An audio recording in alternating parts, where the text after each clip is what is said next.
Chapter 1. The horse underneath Laredo Pete had gone lame 2 miles back, but Pete hadn't mentioned it.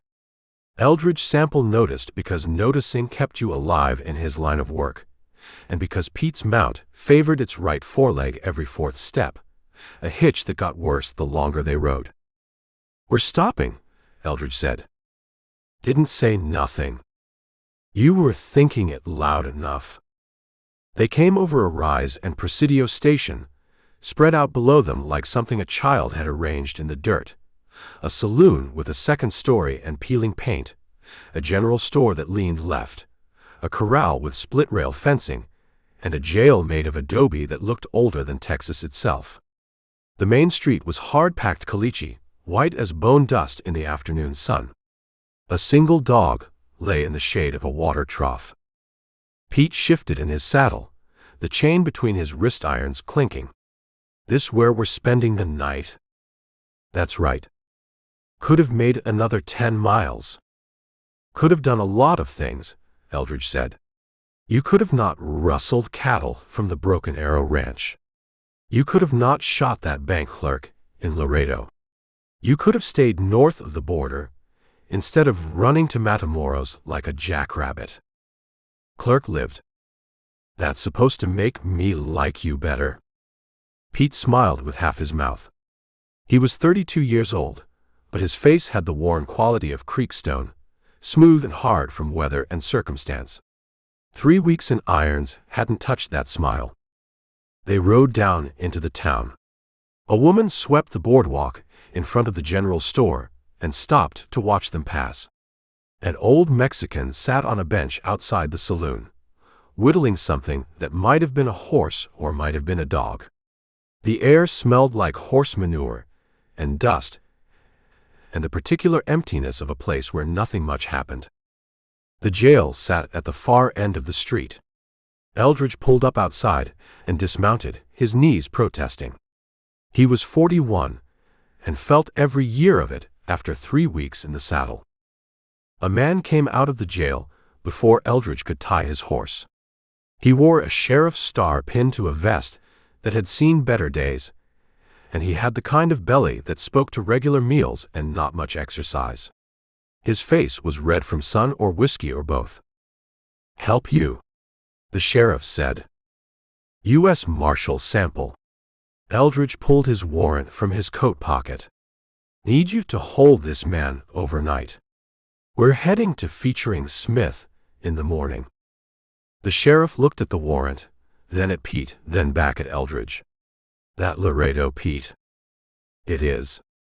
Heard he killed 3 men in Corpus Christi." "2, Pete said. "And one of them had it coming." The sheriff's hand moved toward his gun, not fast, just a settling motion like a man checking his pocket watch. "He give you trouble?" "Not yet," Eldridge said. He pulled Pete down from the saddle, and Pete landed hard on his bad leg, the one that took shrapnel at Shiloh, or so he'd claimed during a talkative spell near the Nueces River. "But he thinks about it regular." "I got a cell," the sheriff said. "Cost you $2 for the night. Marshal's office pays $1.50.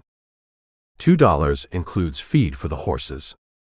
Eldridge looked at the sheriff's eyes, which were pale blue, and moved too much, never settling on one thing. A nervous man or a calculating one? Hard to tell which. $1.75, Eldridge said. "Done." The sheriff held out his hand. "Virgil Cobb." They shook. Cobb's palm was damp. "You got a deputy?" Eldridge asked. "Had one. He quit last month. Took a job driving cattle to Abilene." Cobb opened the jail door. Said it was safer. Inside, the jail was 2 cells separated by an aisle and a potbelly stove that hadn't been lit despite the evening chill coming on. A desk sat against the wall with papers scattered across it and a gun belt hanging from the chair. Eldridge walked Pete to the far cell and unlocked the irons. Pete rubbed his wrists and sat on the cot, which groaned under his weight. "You need anything?" Cobb asked. Just keep him locked up, Eldridge said. I'll be back at first light. Pete lay back on the cot and laced his fingers behind his head. Sleep tight, Marshal. Eldridge locked the cell and handed the key to Cobb. You keep that on you. Always do. I mean on your person. Not on the desk. Not on a hook. Cobb's face colored. I know how to hold a prisoner. Good, Eldridge said. He started for the door, then stopped. How long you been sheriff here? 6 years. Why? Just wondering. Eldridge stepped out into the street where the sun had dropped behind the buildings and the shadows stretched long. His back hurt, and his feet hurt, and he wanted a bed that didn't move and a meal he didn't have to cook over a fire. He wanted one night where he didn't have to sleep with his gun hand-free. He walked toward the saloon, where lamplight was starting to show in the windows. Chapter 2. The saloon had a name painted above the door, the Presidio, but the paint had faded so badly it looked like a ghost had signed it. Eldridge pushed through the batwing doors into a room that smelled of tobacco and old beer and the particular sourness of men who worked with cattle for a living. 3 cowboys sat at a table playing cards. They looked up when Eldridge entered, noted the badge on his vest, and went back to their game without comment. A piano stood against the far wall, covered in dust. Behind the bar, a woman in her late 30s poured whiskey into a glass with the practiced efficiency of someone who'd done it 10,000 times. You the marshal who brought in Laredo Pete? She asked. News travels fast. Town this size, news travels before it happens. She set the glass on the bar. This one's 50 cents. The good stuff is $1. Eldridge sat on a stool and laid a silver dollar on the bar. The good stuff, then. She poured from a different bottle, amber liquid that caught the lamplight. Annabelle Court. I own this place. Eldridge Sample. You hungry, Marshal Sample? Depends what you're serving. Steak, beans, cornbread. Same as every night. She leaned against the bar. 6 bits. Sounds fine. She disappeared through a door behind the bar. Eldridge sipped the whiskey. It was good, not great, but honest. He let his shoulders relax for the first time in 3 weeks. Mrs. Court returned with a plate and set it in front of him. The steak was gray around the edges but thick. The beans had actual pork in them, and the cornbread was still warm. You got rooms upstairs? He asked. 3 of them. 2 bits a night. I'll take one. You want it now or after you eat? After. She nodded and moved down the bar to refill the cowboys' glasses. They paid her and left, tipping their hats. The saloon felt bigger with just the 2 of them in it. Eldridge ate slowly, watching Mrs. Court work. She wiped down the bar, straightened bottles, moved like a woman who'd learned to fill time between customers. Twice she glanced out the window toward the jail, quick looks she probably didn't think he noticed. You know Laredo Pete? He asked. Know of him. Never met him. She kept wiping the same spot on the bar. He as dangerous as they say.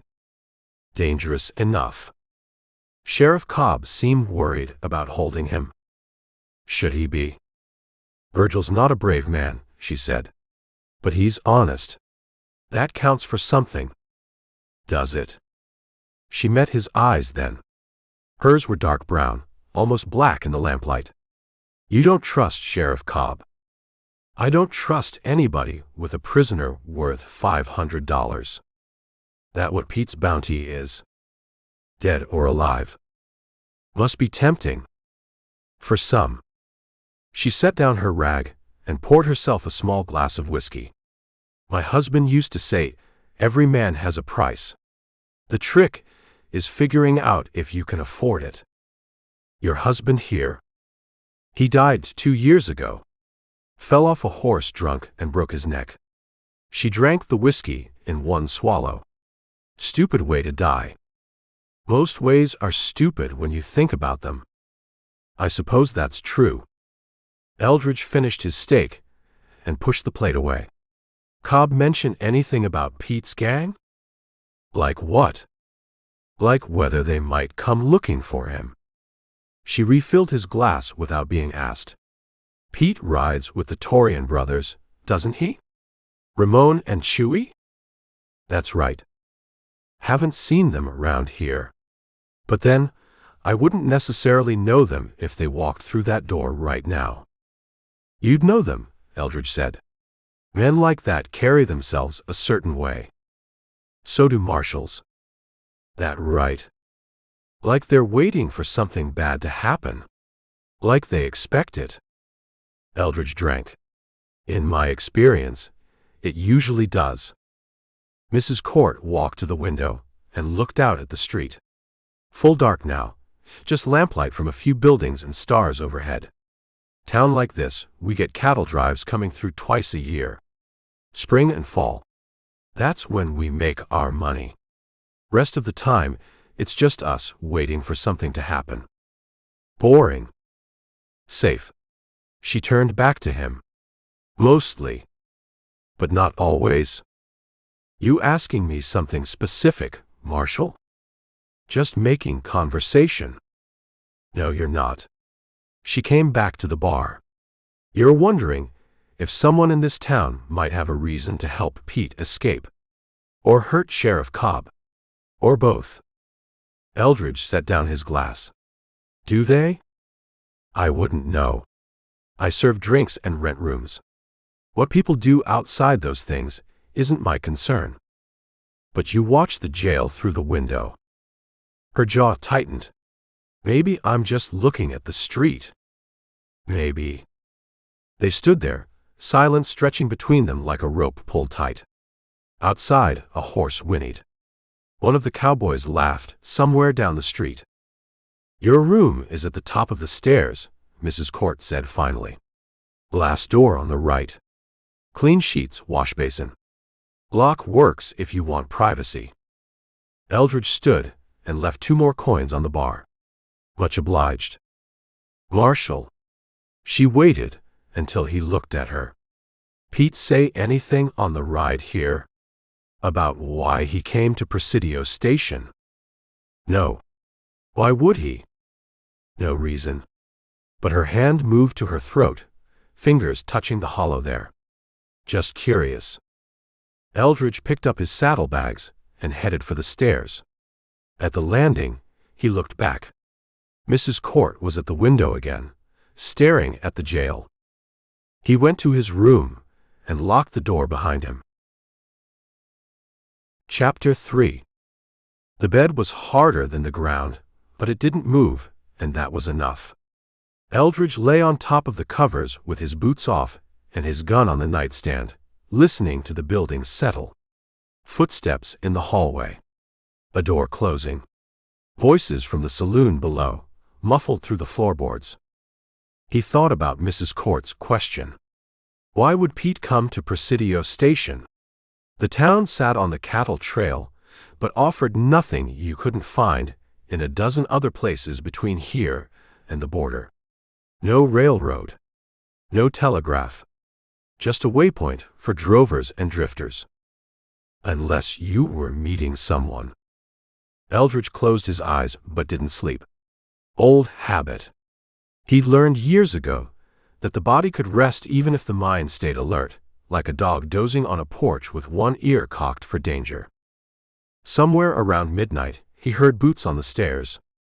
Heavy tread, uneven. A man limping or drunk or both. The footsteps passed his door and continued down the hall. A door opened and closed. Then nothing.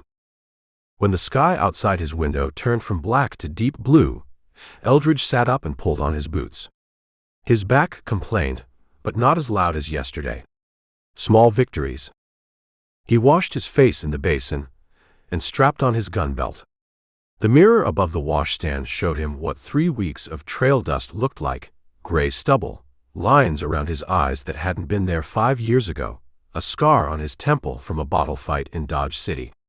He looked like what he was, a man who'd been doing this too long to quit now. Downstairs, the saloon was empty except for Mrs. Court sweeping the floor. She changed her dress but not her expression, which was careful and closed off. "Coffee's on the stove," she said without looking up. "Much obliged." He poured himself a cup from the pot on the wood stove and sat at a table near the window.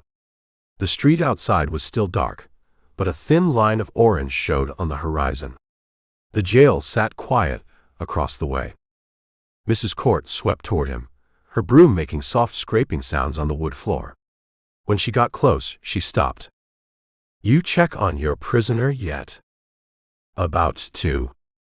Virgil's usually up by now. Lights the stove around dawn." She looked at the jail. No smoke from the chimney. Maybe he slept late. Virgil doesn't sleep late.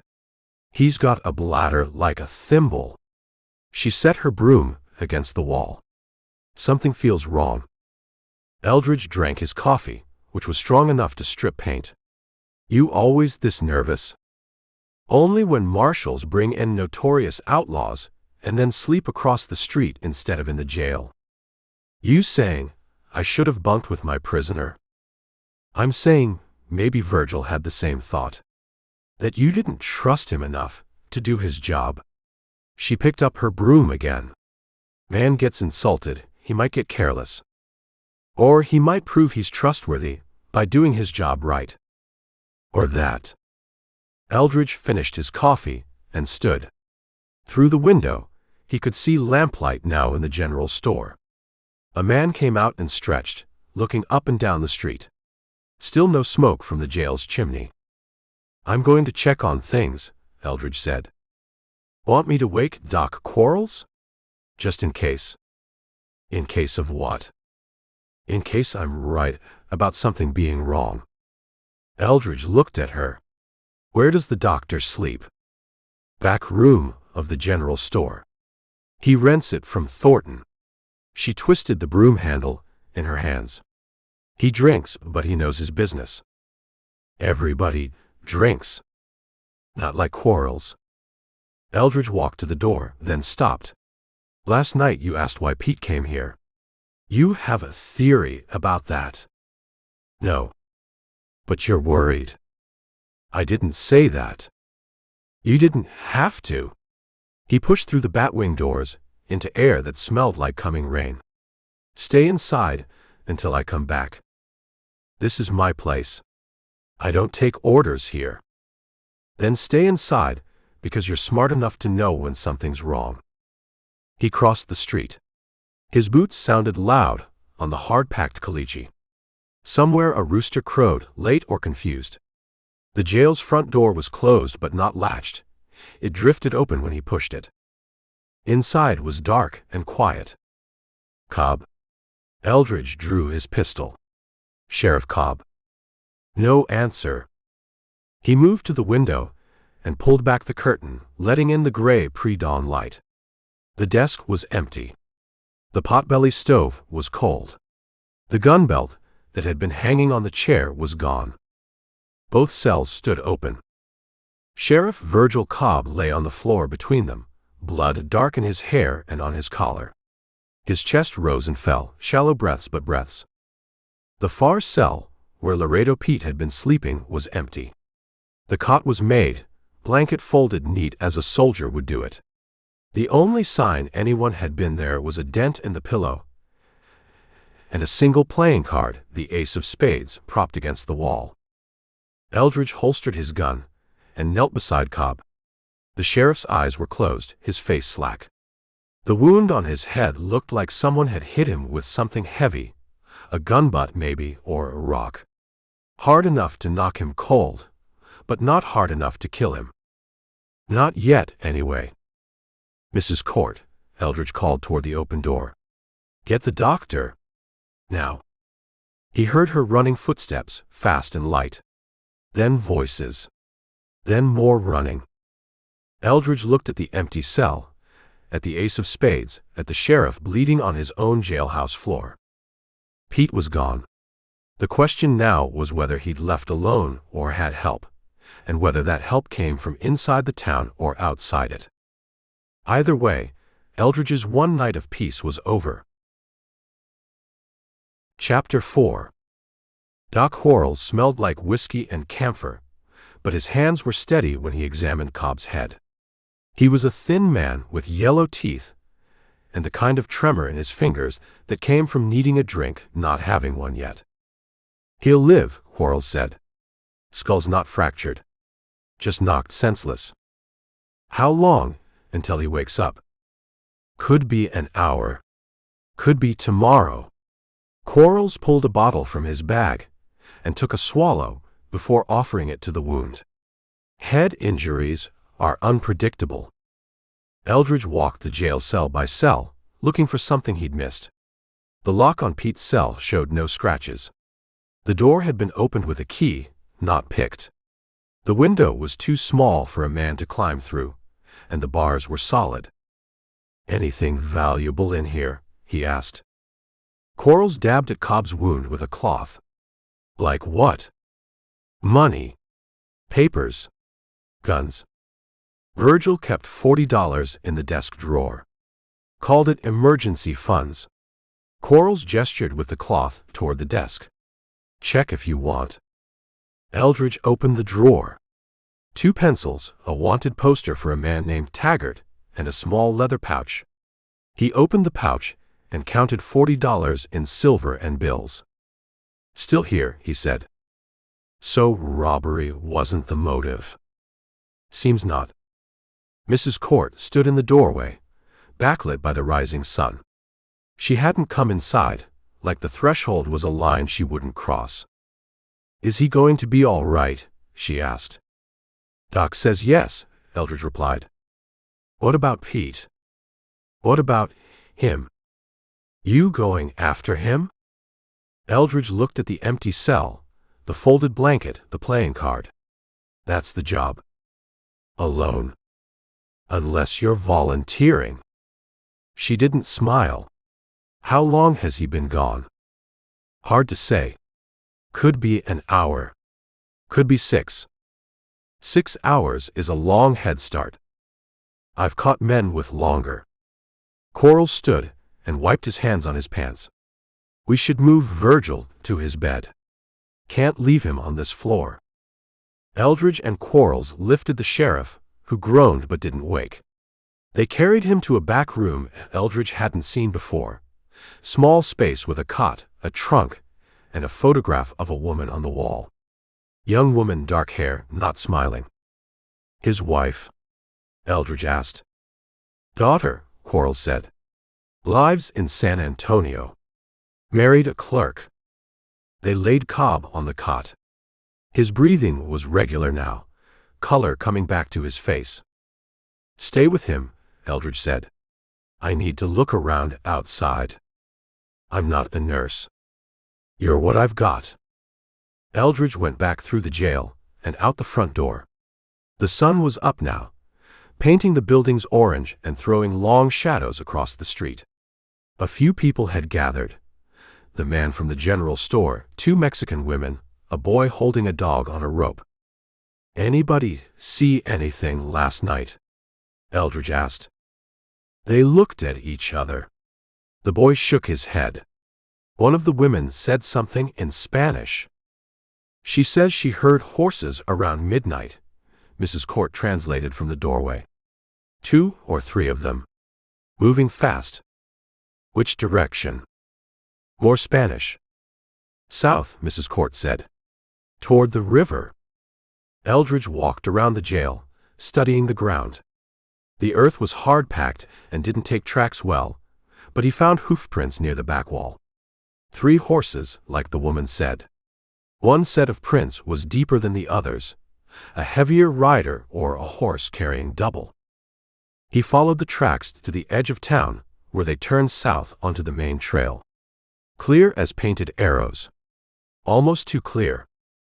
When he got back to the jail, Sheriff Cobb was sitting up on his cot, holding his head and looking like death warmed over. "Easy," Quarles said. "You took a hard knock." Cobb's eyes found Eldridge. Pete.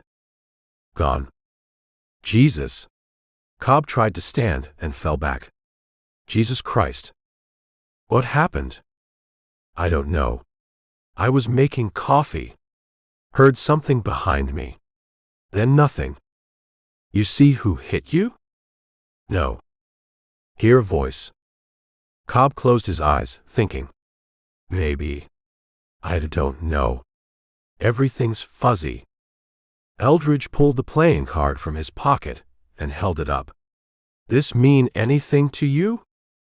Ace of spades. So. Pete left it in his cell. Why would he do that? Same reason a man folds his blanket before he escapes. To show he had time. To show he wasn't rushed or scared. Eldridge put the card back in his pocket. To show he's smarter than everyone else. Cobb touched the wound on his head and winced. You think his gang came for him? Tracks say 3 horses left town around midnight. One was carrying heavy. The Torian brothers and Pete. Maybe. What else would it be? Eldridge sat on the trunk at the foot of the cot. Could be Pete bought his way out. Paid someone to spring him. Cobb's face went red. You saying I helped him? I'm saying somebody used a key to open that cell. Somebody walked right up behind you and knocked you cold. Somebody who knew where you kept that key. It was on my belt. Where I always keep it. Still there? Cobb felt his belt and his face changed. The key was gone. They took it off me while I was unconscious, he said. That's what happened. Or you gave it to them before they hit you. Go to hell, Marshal.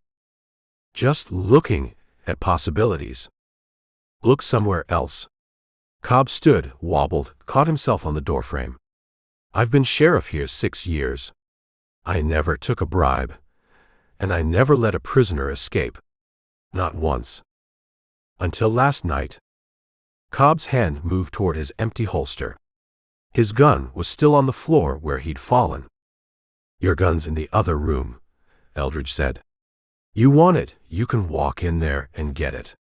But we both know you're not going to shoot me. You don't know what I'll do. I know you're a man who got bushwhacked in his own jail. I know Pete's gone, and you're the only witness, except you can't remember what happened. I know that looks bad. It looks bad because it is bad. But not the way you think. Quarles cleared his throat. Maybe we should all settle down. Good idea, Mrs. Court said from the doorway. She'd been watching the whole time, quiet as a cat. Marshal, you need to track Pete before the trail goes cold. Sheriff, you need to rest before you fall down and crack your head open worse. Doc, you need to make sure that happens. Don't tell me my business, Quarles said. Then do your business and quit standing there. Eldridge looked at Cobb, who looked back with eyes that were hurt and angry and maybe honest. Hard to tell. I'll be back, Eldridge said. We're going to finish this conversation. Looking forward to it, Cobb said. Chapter 5. Eldridge stood in the middle of the street, with the sun climbing higher, and thought about how men lie. They lie with words, but they also lie with their bodies, where they look, how they stand, what they do with their hands. Cobb had touched his empty holster when he got angry, which meant he still thought like a lawman. That counted for something, but not much. The tracks leading south were clear enough for a child to follow, and that was the problem. He walked back to the jail. Quarles had gone, probably to find a bottle. Mrs. Court was wiping blood off the floor with a rag and a bucket. You don't have to do that, Eldridge said. Somebody does. She didn't look up. Virgil's asleep again. Doc gave him laudanum. How much? Enough to keep him quiet for a few hours. Eldridge knelt and examined the blood pattern. Not much of it, really. Head wounds bled heavy, but this was just a smear and a few drops. Whoever hit Cobb had done it carefully, hard enough to put him down, but not hard enough to kill him. You thinking what I'm thinking? Mrs. Court asked. Depends what you're thinking. That maybe whoever hit Virgil didn't want him dead. Could be. Eldridge stood and walked to Pete's cell.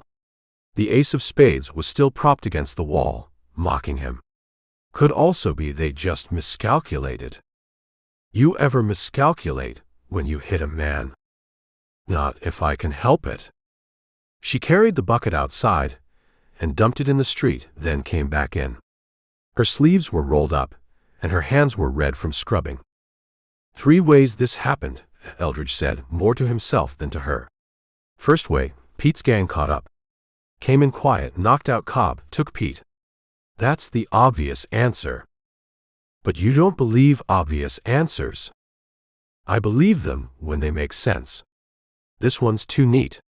They left Cobb alive, didn't rob the place, didn't make any noise. Town this small, somebody should have heard something besides horses leaving. What's the second way? Pete bought his way out. Paid someone in town to spring him. Could be anybody. Someone who needed money bad enough to risk it. They hit Cobb to make it look like a rescue instead of a business transaction. Mrs. Court set the bucket down. And the third way?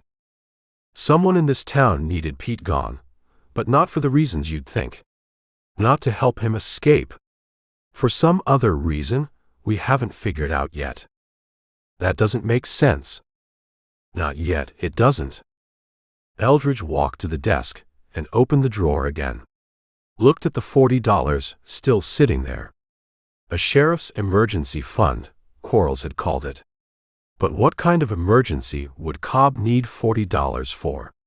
And why keep it in his desk instead of the bank? This town have a bank? He asked. No. Thornton at the general store keeps a safe. Folks deposit with him. Cobb too. I wouldn't know. But you could find out. She looked at him steady. I could. If I wanted to get in the middle of this. You're already in the middle. You cleaned his blood off the floor. That's being neighborly. What you're asking is something else. Eldridge closed the drawer. Pete asked you a question or made you a threat. Which was it? Excuse me? Last night, you asked if Pete said anything about why he came to Presidio Station. You don't ask that question unless you already think you know the answer and you're worried you're right. Mrs. Court's face went still. I asked because I was curious. You asked because you're scared. I'm not scared. Then what are you? She picked up the bucket and the rag. Done with this conversation. Mrs. Court. Annabelle. If you're going to accuse me of something, use my name. I'm not accusing you of anything. I'm trying to figure out who would want Pete free and why. You keep looking at that jail like you expect something bad to happen. You knew Cobb would be awake by dawn because you know his habits. You cleaned up his blood like you felt responsible. I felt neighborly. Nobody's that neighborly. They stood there 10 feet apart, the jail cell between them. Eldridge could hear a wagon rattling past outside, and voices calling in Spanish, and a horse whinnying somewhere close. My husband knew Pete, Annabelle said finally. Before he died. They had business together. What kind of business? The kind I didn't ask about. She set the bucket down again, harder this time. Marcus used to disappear for days, come back with money. Said he was buying horses in Mexico, selling them in San Antonio. Maybe that was true. Maybe it wasn't. You think it wasn't. I think Marcus drank too much and talked too much and fell off a horse at a convenient time for people who didn't want him talking anymore. People like Pete. People like whoever Pete works for. That stopped Eldridge. You're saying Pete's not running his own operation. I'm saying men like Pete don't just rustle cattle for fun. They do it because someone's paying them to do it. Someone with connections and money and reasons to stay invisible. Your husband ever mention names? No. And I never asked. She looked at the empty cell. But Pete showing up here 2 weeks ago, that wasn't random. He came to this town for a reason. 2 weeks ago. I caught him 3 weeks ago, down by the border. Then he must have been here before that. Because I saw him talking to Marcus outside the saloon one night. Month ago, maybe. They argued about something. Marcus came inside drunk and angry. Week later, he was dead. Eldridge felt something shift in his head, pieces rearranging. You think Pete killed your husband? I think Pete knows who did. But you didn't tell Sheriff Cobb. What would I tell him? That I saw 2 men arguing. That my husband died in a way that could have been an accident? Virgil would have nodded and done nothing, same as always. You don't trust Cobb. I don't trust anybody in this town. Present company included. She moved toward the door.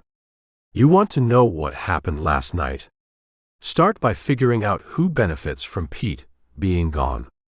Because it's not just Pete. And it's probably not his gang either. She left. Eldridge heard her footsteps cross the street, then the saloon doors swing shut. He looked at the ace of spades again. In poker, it was the death card. But it was also the highest card in the deck, the one that beat everything else. Pete wasn't just leaving a message. He was making a claim. Eldridge needed to figure out what that claim was before someone else ended up dead. Chapter 6. Eldridge was saddling his horse at the livery when Sheriff Cobb walked in looking like he'd been dragged behind a wagon. His head was wrapped in bandage, and his eyes were bloodshot, but he was upright and moving under his own power. You shouldn't be walking around, Eldridge said. Probably not. Cobb leaned against a stall post. But I'm not laying in bed while you ride out after Pete. That's exactly what you should be doing. He escaped from my jail. That makes it my problem. Eldridge cinched the saddle and checked his rifle. Your problem is you can't remember what happened. Makes you either useless or unreliable. Maybe both. Cobb's jaw tightened. I remember more than I told you. That right. I heard boots on the boardwalk. Thought it was you checking on things. Then the door opened, and I turned around. He touched the bandage. That's when they hit me. I saw boots. 2 pair, maybe 3. Hard to say. Everything went sideways after that. Eldridge led his horse out of the stall. The animal was rested and fed, ready for hard riding. You remember boots, but not faces. That's convenient. I'm telling you what I saw. You're telling me what you think I want to hear. Why would I do that? Because you need me to believe you're not dirty. Eldridge checked his saddlebags. Jerky, hardtack, coffee, cartridges. Everything he'd need for a few days on the trail. Because if I think you helped Pete escape, I'll come back here and arrest you. Cobb pushed off the post, steadier than he looked. Then let me ride with you. Prove I'm straight. How does that prove anything? Because if I was in on it, I'd stay here. Let you chase ghosts while Pete gets farther away. But I'm not in on it, so I'm coming with you whether you like it or not. This isn't a democracy. No, it's my county. My jurisdiction. You want to track Pete through my territory. You do it with me along, or you do it after you explain to a judge why you refused local assistance. Eldridge looked at Cobb's face, trying to read what was behind those bloodshot eyes. Anger, yes. Pride, definitely. But something else too. Something that looked like genuine offense at being doubted. You can barely stand, Eldridge said. I can sit a horse. For how long? Long as it takes. You fall off. I'm leaving you where you land. Fair enough. The stable boy brought out Cobb's horse, a bay gelding that looked better fed than its owner. Cobb took the reins and pulled himself into the saddle with a grunt that said his head wasn't the only thing hurting. You got a rifle? Eldridge asked. In the jail. Get it. And ammunition. We're not stopping until dark. Cobb rode to the jail and came back 5 minutes later with a Winchester and a bedroll. His gun belt was strapped on now, a Colt sitting in the holster. He'd put on a clean shirt, but the blood had soaked through the bandage already, a small red spot above his ear. Doc know you're doing this? Eldridge asked. Doc's passed out behind the general store. He won't know anything until supper time. They rode south through town. A few people watched from doorways. Annabelle Court stood on the saloon balcony, arms crossed. She didn't wave or call out, just watched them go with that closed expression she wore like armor. The tracks were still there, clear in the morning light. 3 horses, one carrying heavy, heading toward the river at a steady pace. Not running, not hiding. Just moving like they had every right to be there. Too easy, Eldridge said. What is? This trail. It's too easy to follow. Maybe they're not worried about being followed. Or maybe they want us to follow them. Cobb rode quiet for a minute, considering that. Into an ambush. Or away from something. Misdirection. Make us look south while the real action's happening somewhere else. That's complicated thinking. Pete's a complicated man. They followed the tracks for an hour, neither one talking much. The sun climbed higher, and the air got hot, that dry Texas heat that sucked the moisture out of everything. Eldridge's canteen was half empty by the time they stopped to rest the horses. Cobb dismounted slow and careful, like an old man getting out of bed. He sat on a rock and took off his hat, fresh blood showing on the bandage now. You need to change that, Eldridge said. Late. You pass out, you're no good to me. I'm fine. You look like hell. That's just my face. Cobb pulled a flask from his pocket and took a drink, then offered it to Eldridge. What is it? Whiskey. Quarles gave it to me for the pain. Quarles, trying to get you killed. Probably just trying to share. Cobb took another drink. Look, I know you don't trust me. I wouldn't either, in your place. But I've been sheriff here 6 years, and I never let a prisoner escape. Never. That's not pride talking, that's just fact. Facts change. Not this one. Cobb put the flask away. Someone came into my jail and took Pete right out from under me. Made me look like a fool or worse. I want to know who did it, and I want to know why. So you can clear your name. So I can do my job. There's a difference. Eldridge studied him, the pale face, the trembling hands, the eyes that couldn't quite meet his. A man who'd been knocked down and wasn't sure how to get back up. But there was something else there too, underneath the pain and the doubt. Something that might have been honest anger. You stay behind me, Eldridge said. You do what I say when I say it.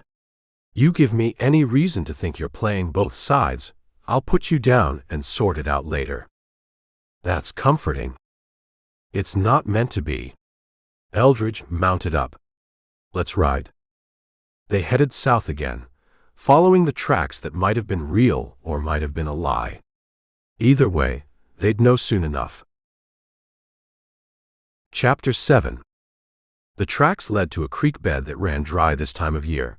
Just white stones and sand and the occasional pool of stagnant water. Eldridge dismounted and walked the bank, reading the ground like a book written in dust and displacement. "They stopped here," he said. Cobb stayed in the saddle, swaying slightly. "How long?" "Long enough to water the horses. See where the ground's disturbed? 3 animals, like we thought. But look at the hoof prints coming out."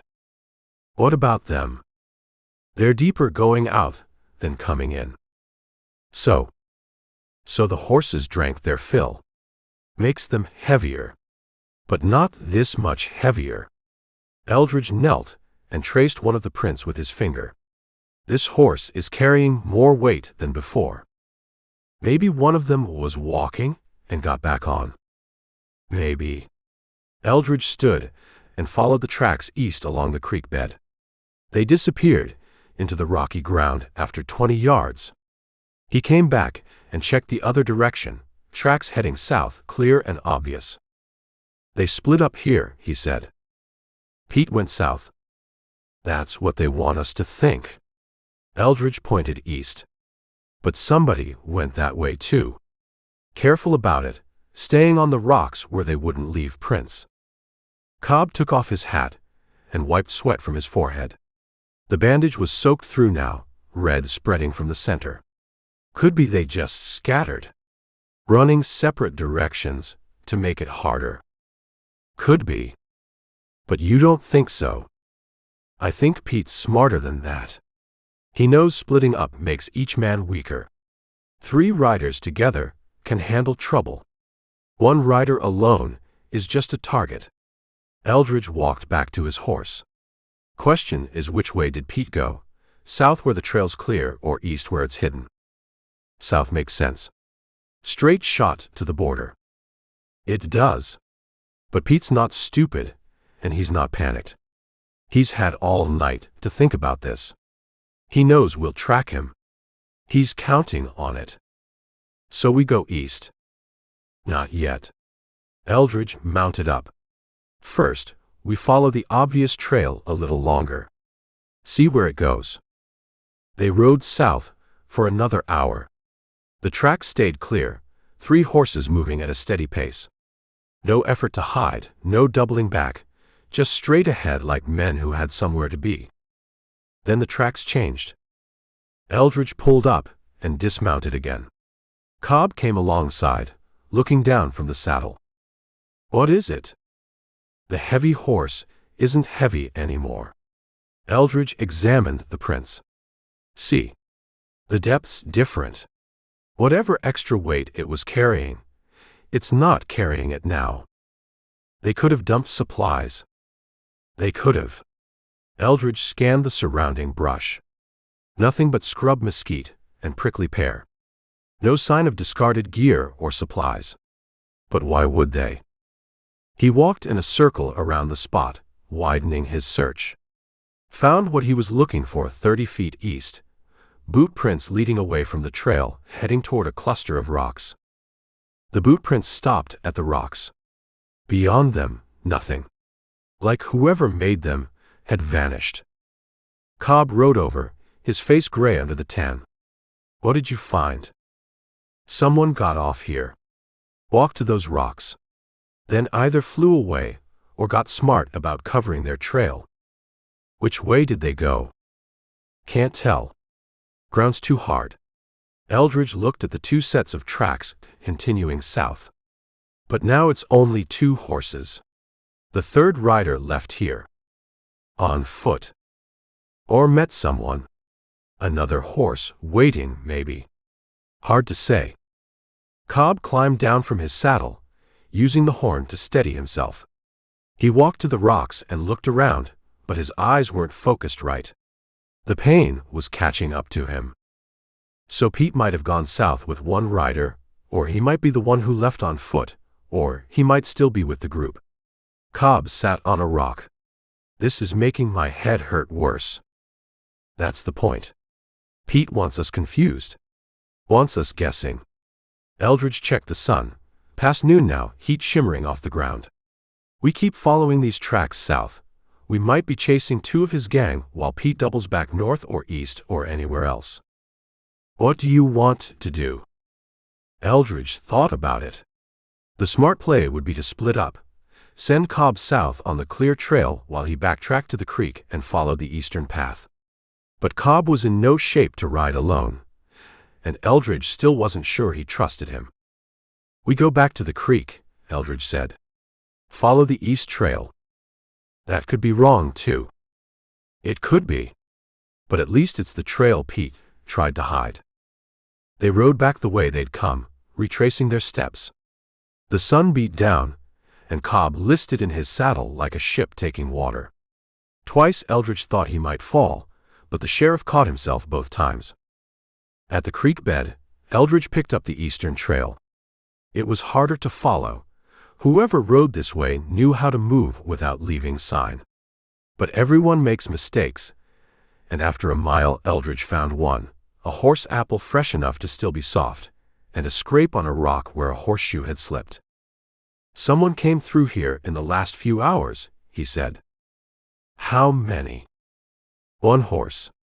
Maybe two. Can't tell for sure. Could be Pete. Could be anybody." They followed the sparse trail northeast, into country that got rougher and more broken. Arroyos cut through the landscape, and the mesquite grew thicker. Good country for hiding or for ambush. Cobb spoke up, his voice rough. "You ever think maybe we're doing exactly what Pete wants? Following trails he left, going where he wants us to go. Every minute. And you're doing it anyway. You got a better idea?" Cobb didn't answer. They rode on.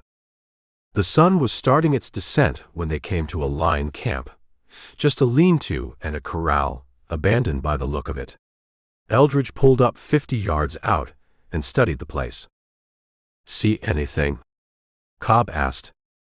"Not yet. But something's wrong." "What?" "I don't know. Just a feeling." They approached slow, hands near their guns. The lean-to had 3 walls and a roof that sagged in the middle. The corral was empty, except for some old hay. Then Eldridge saw the boots sticking out from behind the lean-to. He dismounted and drew his pistol. Cobb stayed on his horse, swaying. The dead man lay on his back, eyes open to the sky. He'd been shot once in the back, the exit wound in his chest big enough to put a fist through. He wore a badge pinned to his vest, deputy's star from some county Eldridge didn't recognize. "You know him?" Eldridge asked. Cobb climbed down and looked at the body. His face went white. "That's Charlie Teague, deputy from Uvalde County." Cobb knelt beside the body. "He was a good man. Honest. When'd you see him last?" "Month ago, maybe. He came through asking questions about cattle movements. Rustling's been bad up his way." Eldridge holstered his gun and searched the body. Found a letter in the inside pocket of Teague's coat, folded and creased like it had been read many times. He opened it and read. Then he looked at Cobb, who was staring at the dead deputy with an expression that might have been grief or might have been fear. "This changes things," Eldridge said. Chapter 8.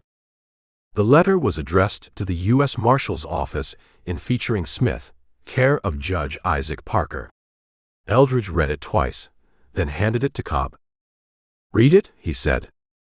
Cobb took the letter with shaking hands. His lips moved as he read, and the color that had come back to his face drained away again. "Jesus," Cobb said. "Keep reading." The letter detailed 3 months of investigation. Cattle going missing from ranches across 4 counties. Herds getting smaller on their way to market. 50 head leaving a ranch and 48 arriving in Abilene. Small numbers spread out, hard to notice unless you were paying attention. Deputy Teague had been paying attention. He tracked the missing cattle to way stations along the cattle trails. Places where drovers stopped to rest their herds, where a few head could disappear overnight and be blamed on strays or predators. The letter listed 5 stations by name. Presidio Station was one of them. He thought someone in my town was part of this, Cobb said. He didn't think. He knew. Eldridge took the letter back. Says he had evidence. Bills of sale that didn't match. Drovers willing to talk. Says he was close to identifying the local contact. But he doesn't name anyone. Because he got killed before he could finish the letter. Cobb stood and walked away from the body. He made it 10 feet before he bent over and vomited. Eldridge waited until he was done. You knew about this? Eldridge asked. No. Teague came through your town asking questions. About cattle movements. Not about me. Not about anyone specific. Cobb wiped his mouth. If I'd known he suspected someone in Presidio Station, I would have helped him. Would you? Yes. Even if the person he suspected was someone you knew? Someone you drank with or played cards with or bought supplies from? Cobb turned around. You think I'm protecting someone. I think you've been sheriff for 6 years in a town where cattle have been disappearing, and you never noticed. That makes you either blind or complicit. Or maybe I'm just not a very good sheriff. That's possible too. They stood there in the heat, the dead deputy between them, the letter in Eldridge's hand like an accusation. What else does it say? Cobb asked. Eldridge looked at the letter again. Says the operation's bigger than just Pete and his gang. Says there's money behind it. Someone with connections buying the stolen cattle and moving them through legitimate channels. Says the local contacts get a percentage and protection. Protection from what? From people like Teague. People who ask too many questions. Cobb walked back to the body and looked down at it. Charlie was married. 2 kids. Boy and a girl. I don't need his history. Maybe you do. Maybe you need to understand he was a good man doing his job, and someone killed him for it. Cobb's voice got harder. Same person who's making me look dirty. Same person who let Pete escape. Or Pete killed him. Pete was in my jail when Charlie died. Look at the body. It's been here at least 2 days. Maybe 3. Eldridge knelt and examined Teague closer. Cobb was right. The blood was dry and dark, and the smell had started. The body had been here long enough for the ants to find it. So Pete didn't pull the trigger, Eldridge said. But that doesn't mean he's not connected. What do you mean? Teague was investigating the rustling operation. Pete's part of that operation. Teague gets killed. Then Pete shows up in Presidio Station 2 weeks later. That's not coincidence. You think Pete came to clean up loose ends? Or to check on his people? Make sure everyone's staying quiet. Eldridge stood. Then I caught him down by the border and brought him back to the one place he probably wanted to avoid. So someone sprung him. Someone who couldn't risk Pete talking. Someone local who's part of this. Cobb's hand went to his gun belt, that nervous habit again. You keep saying someone local like you know who it is. I've got ideas. Share them. Not yet. Eldridge walked to Teague's horse, which he found tied in a stand of mesquite 50 yards from the camp. The animal was thirsty and hungry but alive. In the saddlebags he found Teague's notes, pages of names, dates, numbers. Cattle tallies that didn't match. Drovers' statements. Bills of sale. And a list of 4 names with question marks beside them. One of the names was Virgil Cobb. Eldridge put the notes in his own saddlebag without showing them to Cobb. What did you find? Cobb asked. His investigation. I'll go through it later. Let me see it. No. Why not? Because you're still a suspect. Eldridge mounted his horse. "We need to bury Teague." "Out here? You want to carry him back to town?" They found a wash where the dirt was soft enough to dig. Used their hands and flat rocks to scoop out a grave. It took an hour, and by the end both men were exhausted, Cobb especially. His bandage had come loose, and blood ran down his neck. They wrapped Teague in his own bedroll and lowered him into the grave. Covered him with dirt and rocks. No words, no ceremony. Just the work of putting a dead man in the ground. When it was done, Cobb sat on a rock and stared at the grave. "Someone in my town did this," he said. "That's right. Someone I know. Someone I see every day. Probably. And you think it might be me?" Eldridge didn't answer. Cobb stood up slow. "I'm going to find who killed Charlie. And I'm going to find who let Pete escape. And when I do, I'm going to make them answer for it. If you're clean." "I'm clean." Cobb walked to his horse. "But I'm starting to think you don't care either way. You just want someone to blame." "I want the truth." "Then stop assuming I'm lying and start helping me prove I'm not." He mounted up and rode north without waiting for Eldridge. Eldridge watched him go, then looked down at the fresh grave. Teague had been close to something. Close enough to get killed for it. The question was whether Cobb was part of what Teague had found, or whether he was just another man in the way. Either way, Eldridge would find out soon enough. He rode after Cobb, keeping his hand near his gun. Chapter 9. Eldridge caught up to Cobb a mile north, where the sheriff had stopped to water his horse at a seep spring. Cobb didn't look up when Eldridge dismounted. "You planning to ride all the way back to Presidio Station without talking?" Eldridge asked. "Seemed like a good plan." "It's not. Neither is accusing your only help of being a murderer." Eldridge let his horse drink. The water was brackish, but the animals didn't care. "I didn't accuse you of murder. I said Teague had you on his list." Cobb's head came up. "What list?" "List of people he was looking at. 4 names. Yours was one of them." "Who were the others?" "Doesn't matter right now." "It matters to me." "I'm sure it does." Eldridge pulled his horse back from the water. "Point is, Teague suspected someone in Presidio Station was involved. He wrote your name down. That's a fact. A fact that means nothing. Charlie was thorough. He probably wrote down everyone in town who could tie their own shoes." Cobb stood, wobbling slightly. "I told you, he came through asking about cattle movements. I answered his questions. That's all." "What questions?" "How many herds came through? When? Who was driving them?" Normal questions. "And what did you tell him?" "The truth. That we get maybe 6, 8 herds a year during drive season. That they usually stay 1 night, 2 at most. That I don't keep records because there's no law says I have to." Eldridge considered that. He asked about anyone specific? "Like who?"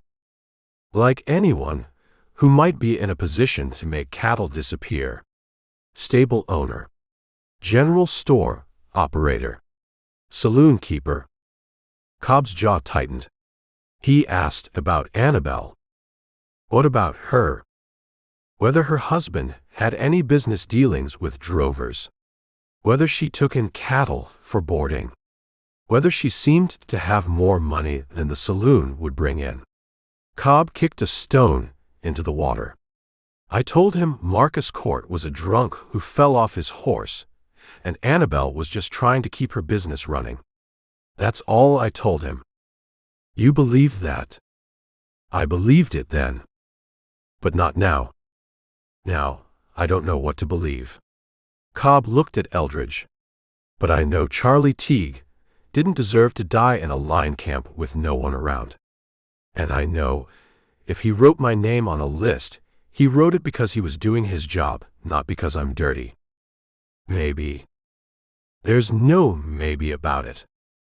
A hawk circled overhead, riding the thermals. Eldridge watched it for a moment, thinking about trajectories and patterns. The way things looked from above versus how they looked from the ground. We need to split up, he said.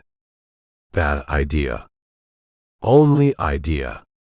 Those tracks going south, someone needs to follow them. See where they lead. Could be Pete, could be his gang, could be nobody. But we need to know. So I go south, and you go back to the creek. Follow the east trail. Other way around. You go back to Presidio Station. Cobb stared at him. You're sending me home. I'm sending you to do a job. Talk to people. Find out who had contact with Pete before I brought him in. Find out who knew Teague was asking questions. Find out who's been spending money they shouldn't have.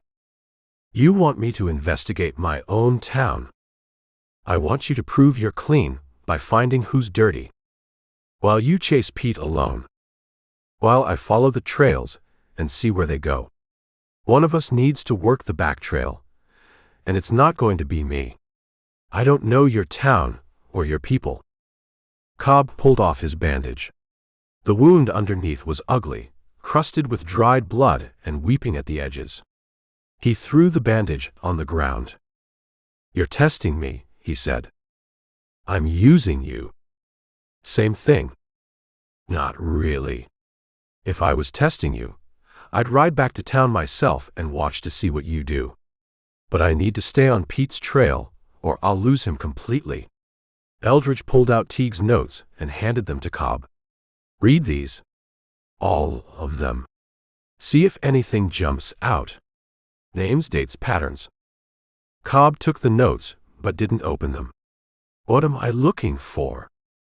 Whatever Teague saw that got him killed. That's helpful. It's all I've got. Eldridge mounted his horse. There's something else. When you get back to town, don't tell anyone about Teague. Not yet. Say we're still tracking Pete. Say we split up to cover more ground.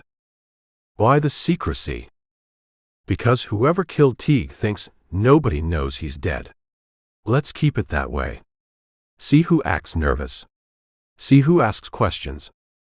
You think they'll give themselves away. I think murderers get careless when they think they're safe. Cobb finally opened the notes and scanned the first page. His face changed as he read, anger, then something darker. He had dates. Specific dates when cattle went missing. Matched against when certain herds came through Presidio Station. Keep reading. Cobb flipped through more pages. Stopped on one and read it twice. He's got notes about Marcus Court.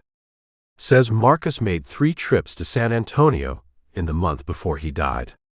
Always came back with cash. Always spent it at the general store buying supplies. What kind of supplies? Doesn't say. Just supplies. Cobb looked up. Thornton runs the general store. If Marcus was buying unusual amounts, Thornton would remember. Then ask him. But careful. Don't push so hard, he knows what you're really asking. I know how to ask questions. Do you? I've been sheriff for 6 years. And in those 6 years, how many investigations did you run? How many criminals did you catch who didn't want to be caught? Cobb's face went red. You want to know the truth? Not many. This is a cattle station, not a city. Most of what I do is break up fights and tell drunks to go home. Maybe once a year, I track down someone who stole a horse or beat up his wife. That's it. That's the job. Well, now the job's different. I can see that. They sat their horses, the afternoon sun brutal on their necks. Somewhere in the distance, a coyote yipped. You find anything south, you come back to Presidio Station, Cobb said. Don't try to take on Pete and his gang alone. I'll keep that in mind. I'm serious. You get yourself killed, I'll look even more guilty than I already do. Touching concern. It's practical concern. Cobb turned his horse north. How long should I wait before I come looking for you? 3 days. If I'm not back by then, assume something went wrong. And do what? Whatever seems right. Cobb rode off without another word. Eldridge watched him go. The slumped shoulders, the careful way he sat the saddle, the occasional touch to his head where the wound was. A man who'd been hit hard and was still trying to figure out which direction the blow had come from. Eldridge turned south and picked up the trail again. 2 horses now, moving steady. He'd follow them until dark, camp, then start again at first light. Somewhere ahead was Pete or Pete's gang, or someone else entirely. Either way, Eldridge would find them. That was the job. Chapter 10. Eldridge followed the 2-horse trail until the light failed, then made camp in a draw where he could see anyone coming from 3 directions. No fire. Jerky and hardtack and water that tasted like the canteen. He sat with his back against a rock and thought about patterns. Pete escapes. Teague turns up dead. Cobb's name on a list. Annabelle Court, asking questions she shouldn't need to ask. Marcus Court, dead in a way that might not be an accident. The pieces didn't fit yet, but they would. They always did, if you looked at them long enough. He slept in 2-hour shifts, waking himself by habit. Once he heard horses in the distance, but they didn't come closer. Once he heard voices, but they might have been coyotes. The night played tricks when you were alone. Dawn came gray and cold. Eldridge saddled up and rode south again. The trail stayed clear for another 3 miles, then veered west toward a line camp he could see in the distance. Actual structure this time. Small cabin with a chimney, corral with rails that looked maintained, water trough that wasn't empty. Eldridge approached from the east, using the terrain. Got within 100 yards before he saw the horses in the corral. 2 of them, like the tracks promised. Both animals were worn down, heads hanging, not moving much. No smoke from the chimney. No movement around the cabin. He ground-tied his horse and moved in on foot, pistol drawn. The cabin door hung open. Inside was dark but not empty. He could see shapes, furniture, something on the floor. "Anyone home?" he called. No answer. He went in fast, gun first, checking corners. 1 room, dirt floor, table and 2 chairs. Cot in the corner with blankets. Stove cold. And on the floor, a man face down in a pool of blood that had dried black. Not Pete. This man was older, heavier, Mexican maybe. He'd been shot twice in the back, same as Teague. The wounds were close together, professional spacing. Eldridge rolled him over. The man's face was weathered and scarred, a knife cut running from his eye to his jaw. He'd been dead less than a day. The body was still flexible, not yet stiff. Someone had searched the cabin. Drawers pulled out, mattress shoved off the cot, cans of food knocked over. Looking for something specific, or just making a mess? Hard to tell. Eldridge went through the man's pockets. Found $20 in silver, a clasp knife and a rosary. No papers, no letters, no identification. In his boot was a derringer, loaded. He'd never had time to reach for it. Outside, the 2 horses in the corral were the ones from the trail. Eldridge recognized the shoes, the gate marks in the dirt. Whoever had been riding them left them here and took different mounts. Or got picked up. Or walked. He checked the horses' saddlebags. One had dried beef and a blanket. The other had a deck of cards and a bottle of whiskey. Nothing that told him who'd been riding them or where they'd gone. Behind the cabin, he found fresh tracks, 3 horses heading northwest. Different shoes than the ones in the corral. These riders had come here, killed the man inside, searched the place, then left on fresh mounts. Pete and the Torian brothers? Or someone else? Eldridge followed the tracks 50 yards, enough to confirm the direction, then came back to the cabin. The dead man bothered him. This wasn't a robbery. The money was still in his pocket. This wasn't a random killing. Someone had come here specifically, shot him execution style, then torn the place apart looking for something. What? He searched the cabin himself, more carefully this time. Under the cot, he found a wooden box with $300 in gold coins. Whoever searched the place had missed it, or didn't care. Behind the stove he found a journal, pages filled with Spanish script he couldn't read. He took it anyway. In the rafters, wrapped in oilcloth, he found a rifle. Winchester, well-maintained, expensive.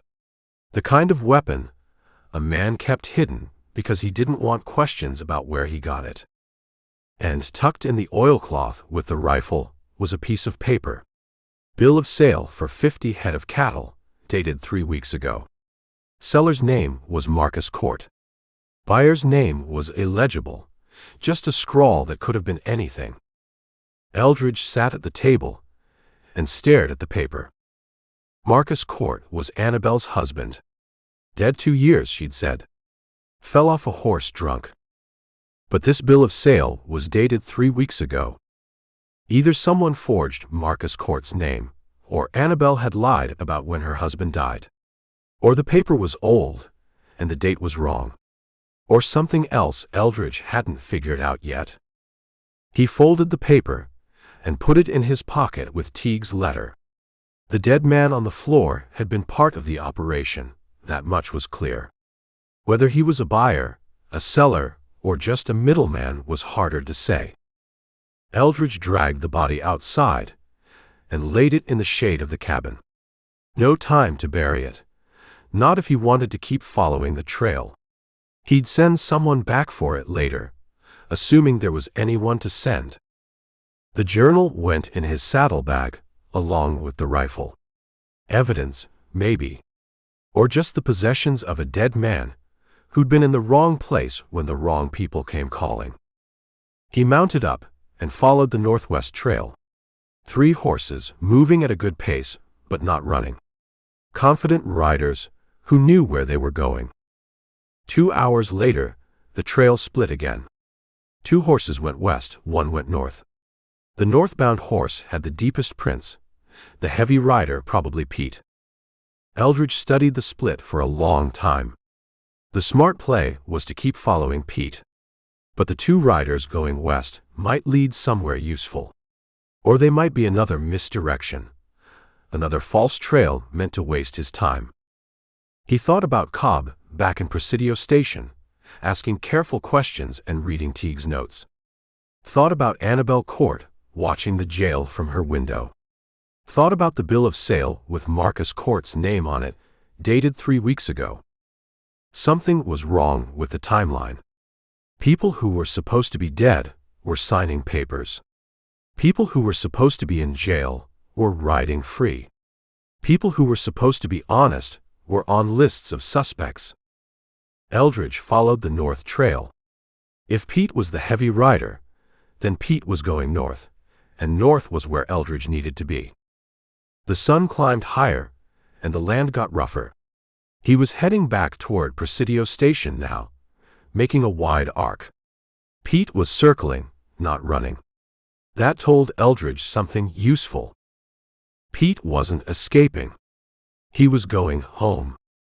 Or at least, he was going somewhere he felt safe enough to stop running. Eldridge pushed his horse harder. Somewhere ahead was a man who'd left a playing card in his cell, and a dead body in a line camp. A man who knew things Eldridge needed to know. All he had to do was catch him before someone else did. Chapter 11. Cobb rode into Presidio Station just after dark, his head pounding with every hoofbeat. The town looked different now. Same buildings, same dust, but everything felt suspect. Like every door hid something he should have seen years ago.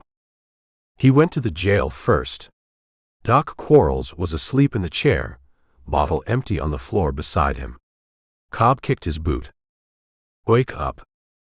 Quarles jerked awake, wiping drool from his chin.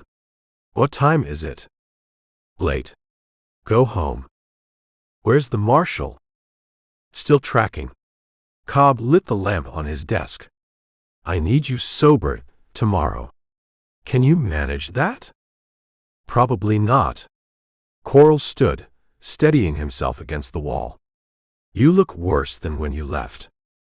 "I feel worse." "Go home."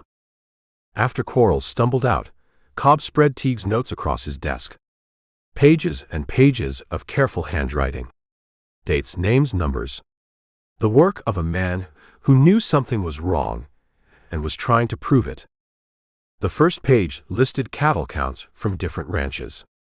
Numbers that went out versus numbers that arrived. Small discrepancies, never more than a few head. But consistent. Month after month, cattle disappeared. The second page tracked herds through way stations. Presidio Station was mentioned 6 times. Each time, a herd had stopped for the night. Each time, the count that left was smaller than the count that arrived. Cobb read that page twice. He remembered those herds. Remembered the drovers. One of them was a man named Sullivan, who always paid for his crew to drink at Annabelle's saloon. Another was a kid named Petite, who got thrown from his horse and Doc Quarles set his arm. Nothing had seemed wrong at the time. Drovers lost cattle. It happened. Strays wandered off. Coyotes took calves. Nobody questioned it. Except Teague had questioned it. Had seen the pattern nobody else saw. The third page was a timeline. Marcus Court's trips to San Antonio matched exactly with when cattle went missing from herds passing through Presidio Station. 3 trips, 3 missing shipments. The last trip was 2 weeks before Marcus died. Cobb set that page aside and kept reading. The fourth page listed 4 names with question marks. Virgil Cobb, Sheriff. Thornton Hayes, General Store. Annabelle Court, Saloon Owner. Raymond Suggs, Stable Keeper. Under each name were notes. Under Cobb's name, cooperative but incurious. Either honest or very careful. No obvious wealth. No suspicious behavior.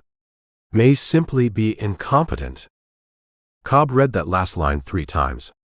May simply be incompetent. He set the page down and rubbed his eyes. The wound on his head throbbed. Under Thornton Hayes, keeps records but claims many transactions are cash only, no receipts. Marcus Court bought large quantities of supplies. Hayes says it was for hunting trips to Mexico. Possible, but convenient. Under Annabelle Court, husband dead 2 years. Claims no knowledge of his business dealings. But runs the saloon efficiently, pays her bills on time, lives comfortably despite irregular traffic. Knows more than she admits. Under Raymond Suggs, owns the stable, boards horses for drovers. Would have access to herds overnight. Tight-lipped. Drinks heavily but never appears drunk. Military bearing. Possible Confederate connections. Cobb had never thought about Suggs that way. Just the man who kept the stable, who charged fair prices, who didn't talk much. Military bearing. That was true. Suggs stood straight, moved with purpose. Drank every night at Annabelle's saloon but never stumbled. The next pages were copies of bills of sale. Cobb recognized Marcus Court's signature on 3 of them. Cattle sold to buyers in San Antonio. Names he didn't recognize. Prices that seemed reasonable. Nothing obviously wrong. Except Marcus Court wasn't a cattleman. Marcus Court was a drunk who ran a saloon with his wife and occasionally bought horses in Mexico. Where would he get 50 head of cattle to sell? Cobb stood and walked to the window. The street was empty, just lamplight from Annabelle's saloon and the general store. Somewhere a dog barked. Normal night in a normal town. Except it wasn't normal.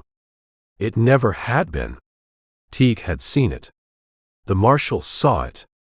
Everyone saw it except him. May simply be incompetent. He went back to the desk and read the last page. Teague's conclusions, written in careful script. The operation is sophisticated. Cattle are taken in small numbers to avoid detection. Local contacts facilitate the thefts and provide safe passage. The stolen cattle are sold through legitimate channels using forged documentation. Profits are shared among participants. The operation has been running for at least 2 years, possibly longer. Estimated losses, 300 to 400 head annually. Value, $8,000 to $12,000 per year. At the bottom, underlined twice, someone with authority is protecting this operation. Local law enforcement is either complicit or willfully blind. Recommend federal investigation. Cobb closed the notebook and sat in the dark. Teague had thought he was complicit or blind. Either dirty or stupid. There wasn't a third option in Teague's mind. The door opened, and Annabelle Court came in carrying a plate covered with a cloth. "Thought you might be hungry," she said. "I'm fine." "You're not fine. You look like something a horse stepped on." She set the plate on his desk. "Eat." "What is it?" "Stew. Same as everyone else got tonight." Cobb pulled back the cloth. The stew was thick with meat and vegetables still steaming. His stomach reminded him he hadn't eaten since morning. "Much obliged," he said. Annabelle didn't leave. She stood by the desk, looking at Teague's notes spread across it. "That from the marshal?" she asked. "Some of it." "Learn anything useful?" "Maybe." Cobb ate a spoonful of stew. It was good, better than he deserved. "You remember Charlie Teague? Deputy from Uvalde County." Her face didn't change. "Name sounds familiar." "Why?" "He came through here a month ago. Asked questions about cattle movements." "Lots of people ask questions." "He asked about your husband. About his trips to San Antonio." Now her face changed. Just slightly, a tightening around the eyes. "What about them?" "About where Marcus got the money for those trips. About what he brought back." "He bought horses." "I told you that." "Did he?" Annabelle crossed her arms. "What are you asking me, Virgil?"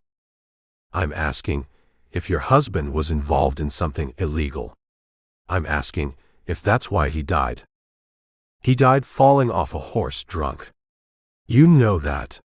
You were there when we buried him." "I was there.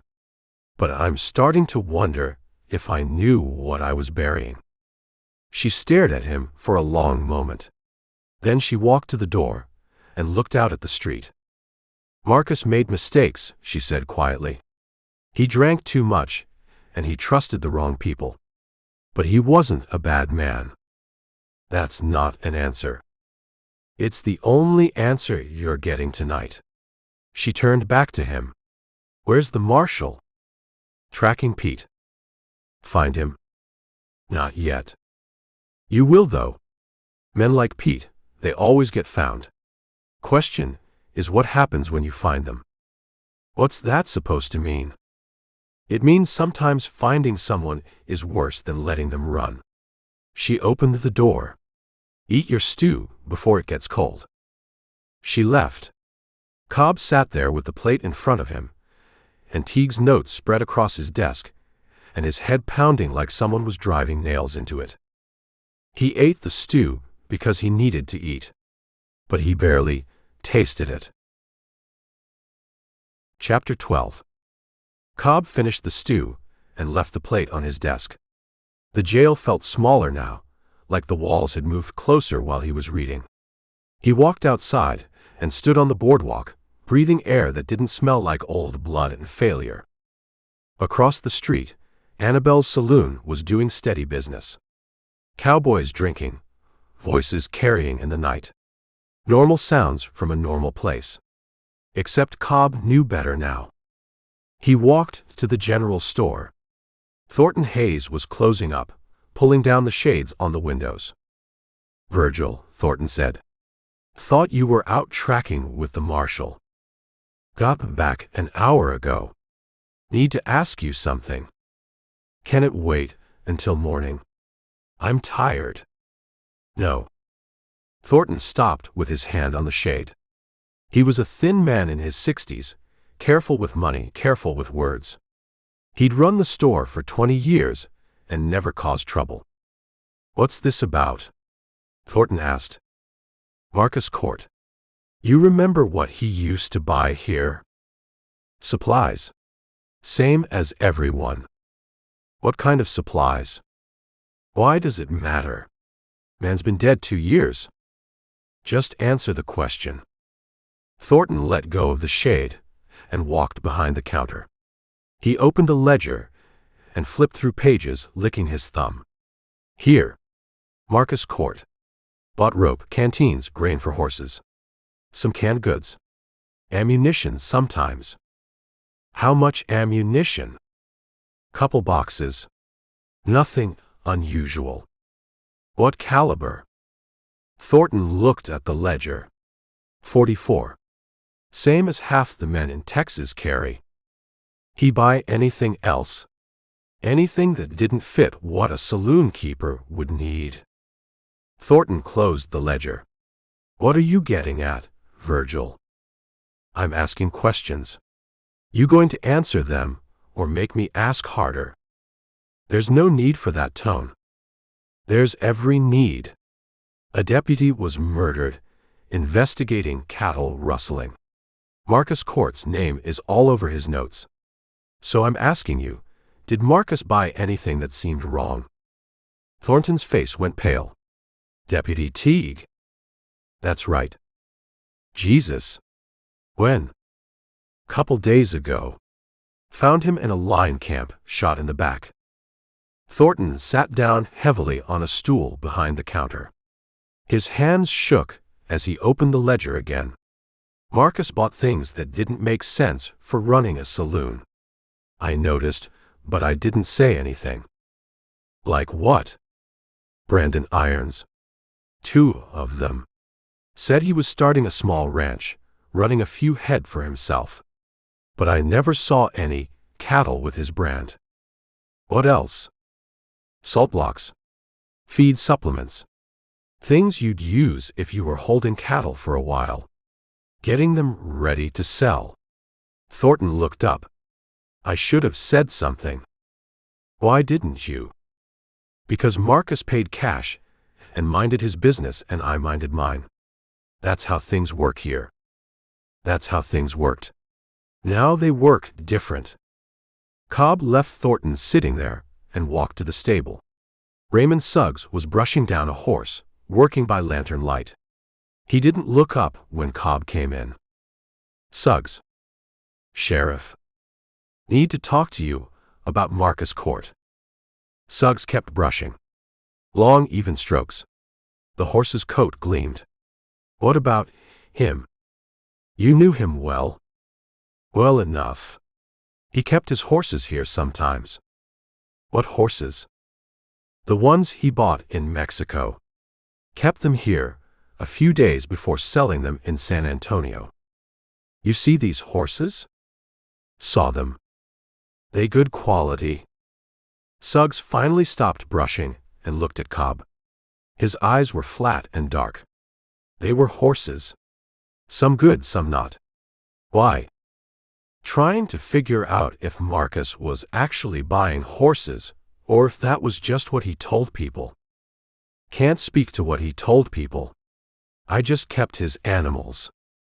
"He ever board cattle here?" "No." "You sure?" "I'm sure. I'd remember cattle." Cobb watched Suggs go back to brushing. The man's movements were precise, methodical.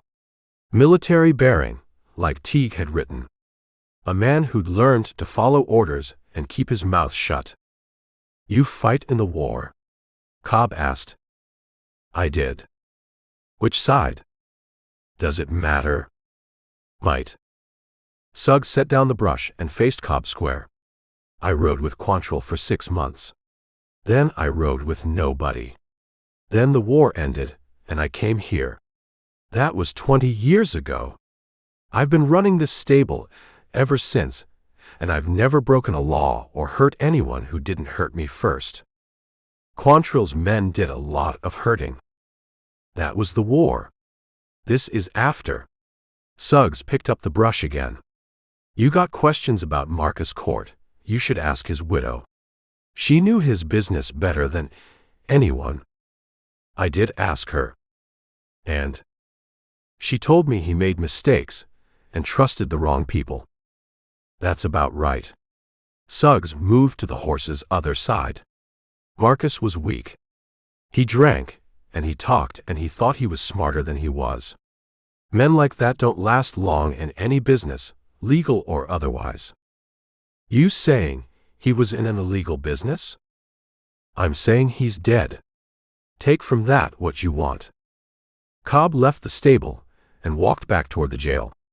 His head was pounding worse now, the wound seeping through the fresh bandage he'd put on. He needed sleep, but he needed answers more. The pattern was clear now. Marcus Court had been part of the rustling operation. He'd bought supplies for holding cattle. He'd forged bills of sale. He'd made trips to San Antonio to sell stolen livestock. And then he died. Fell off a horse drunk, Annabelle had said. But maybe it wasn't an accident. Maybe it was the same thing that happened to Teague, someone cleaning up loose ends. Someone making sure the operation stayed secret. Someone with authority protecting this operation, Teague had written. Someone with connections and money and reasons to stay invisible. Cobb stood in the street and looked at his town. Really looked at it. The saloon where Annabelle served drinks and watched the jail. The general store where Thornton kept records he never questioned. The stable where Suggs boarded animals and didn't ask where they came from. The jail where a sheriff had been too incompetent or too blind to see what was happening under his nose. All of it connected. All of it part of something bigger than a few missing cattle. And somewhere in the darkness, Pete was riding towards something. Or away from something. Or both. Cobb went back to the jail and sat at his desk. He'd read through Teague's notes again. Every page. Every name. Every number. Someone in this town knew the whole story. He just had to figure out who, before they figured out what he knew. Chapter 13. Morning came cold, and Cobb hadn't slept. He'd read Teague's notes until the words blurred, then read them again. Around 3 he'd walked the town, checking doors, looking in windows. Everything quiet. Everything normal on the surface. He was making coffee when Eldridge walked in, trail dust on his coat and 3 days of beard on his face. "You look terrible," Cobb said. "You look worse." Eldridge poured himself coffee without being asked. "Learn anything?" "Some." "You found a dead man in a line camp. Mexican, shot in the back. Someone searched the place after they killed him." "Pete." "Maybe." Trail split 3 ways after that. Followed one north. Lost it in rocky country, about 10 miles from here. Eldridge sat at the desk. "Your turn." Cobb told him about Thornton and the supplies. About Suggs and his careful non-answers. About Annabelle saying Marcus made mistakes and trusted the wrong people. "She's protecting someone," Eldridge said. "Or herself." "That too." Eldridge drank his coffee. "What else?" "I thought about what Teague wrote. About someone with authority protecting the operation. Started wondering who that could be. And I don't think it's anyone in Presidio Station. We're too small. Thornton's just a storekeeper. Suggs keeps his head down. Annabelle runs a saloon. None of them have the kind of authority Teague was talking about. What kind of authority was he talking about? Cobb stood and walked to the window. The sun was coming up, painting the buildings orange. The kind that lets you move stolen cattle through legitimate channels. The kind that keeps law enforcement from looking too close. The kind that has connections in San Antonio or Abilene or wherever the cattle end up. You're talking about someone with money and position. I'm talking about someone respectable. Someone nobody would suspect. Cobb turned back. Rancher, maybe. Or a businessman. Someone who could buy stolen cattle and mix them with his own herds. Someone who could get bills of sale that look legal. Eldridge set down his cup. Teague mention any names like that? No. But he was building toward it. You can see it in his notes. He was working from the bottom up. Find the local contacts first, then follow the money up the chain. And he got killed before he could finish. Right. Which means whoever's at the top knew Teague was getting close. Knew enough to send someone to stop him. Pete. Maybe. Or the Torian brothers. Or someone else. Cobb sat across from Eldridge. But here's what I keep coming back to. Pete didn't run after he escaped. He circled. You said so yourself. He was heading back this direction. So he's not running from us. He's running towards something. Or someone. Eldridge was quiet for a moment. The person at the top. That's my guess. Pete gets caught, gets brought back here, realizes he's in danger of talking. Someone springs him, but Pete knows he can't just disappear. He needs protection. He needs to get back to whoever's running things. And warn them. Or get paid. Or get new orders. Something. Cobb leaned forward. Point is, Pete's not done with Presidio Station. He's coming back. When? Soon. Has to be. Every day he waits is another day we might figure this out. Eldridge stood and walked around the room, thinking. You said you don't think anyone in town has the authority Teague was talking about. But someone in town had contact with the person who does. Someone was taking orders, passing information, facilitating the thefts. Marcus Court. Until he died. Then who took over? Cobb didn't answer right away. When he did, his voice was quiet. I don't know. But I think Annabelle does. You going to ask her? Eventually. But not yet. Right now, she thinks I'm just asking questions about her dead husband. If I push too hard, she'll clam up completely. Or run. She won't run. This is her place. Everything she has is here. Everything she has might be stolen cattle money. Maybe. Cobb rubbed his face. The wound on his head had stopped bleeding, but it still hurt. There's something else. I've been thinking about how Marcus died. Fell off a horse. That's what we said. But now I'm not sure. Marcus was a drunk, but he could ride. And the horse he was on wasn't spooked or mean. Just a regular horse from Suggs' stable. Accidents happen. They do. But Marcus had a bruise on the back of his head when we found him. Doc Quarles said it was from hitting the ground. But what if it wasn't? What if someone hit him first, then put him on the horse and spooked it?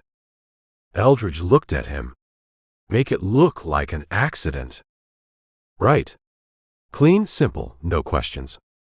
Just another drunk who couldn't hold his seat. You believe that? I didn't then. I do now. Cobb stood. And if I'm right, whoever killed Marcus is still here. Still in town. Still part of the operation. Could be anyone. Could be. But probably someone Marcus knew. Someone who could get close without raising suspicion. They sat in silence. Outside, the town was waking up. Cobb could hear a wagon rattling past, voices calling. Normal morning sounds. I need to tell you something, Cobb said finally. Something I should have told you before. Go ahead. When Teague came through asking questions, I didn't think much of it. Happens sometimes, lawmen from other counties passing through checking on this or that. I answered his questions, and he left, and I figured that was the end of it. But it wasn't. No. Week after he left, I got a visit from a man I'd never seen before. Well-dressed, expensive horse, talked educated. Said his name was Brode. Said he represented business interests in San Antonio. Asked me questions about Teague, what he'd wanted to know, who he'd talked to, whether he'd seemed satisfied with the answers. Eldridge's face didn't change, but his eyes got harder. What did you tell him? Told him Teague asked about cattle movements, and I gave him the information he requested. That was all. Cobb met his eyes. But here's the thing. This Brode, he made it seem casual. Like he was just curious. But there was something in the way he asked. Something that felt like a threat, even though he never said anything threatening. What did he look like? 50 maybe. Gray hair, trimmed beard. Fancy vest with a watch chain. Spoke soft, but you could tell he was used to people listening. You get a first name? He gave me a card. Cobb opened his desk drawer and pulled out a calling card. Handed it to Eldridge. The card read, Colonel Terrence Brode, livestock broker, San Antonio, Texas. Eldridge stared at the card. Colonel. Confederate, probably. Lots of them still use the title. And he came all the way from San Antonio to ask about a deputy's visit. That's right. That strike you as odd? It did. But I didn't know what to do about it. Couldn't arrest a man for asking questions. Cobb looked down at his hands. I should have told Teague. Should have warned him someone was paying attention. But I didn't. And now Teague's dead. You think Brode had him killed? I think Brode's the man Teague was looking for. The one with authority. The one running the operation. Cobb stood. And I think I helped him by staying quiet. Chapter 14. Eldridge held the calling card up to the lamplight like it might reveal something beyond the printed words. Colonel Terrence Brode. Livestock broker. The kind of title that opened doors and closed questions. You kept this card for how long? He asked. Month.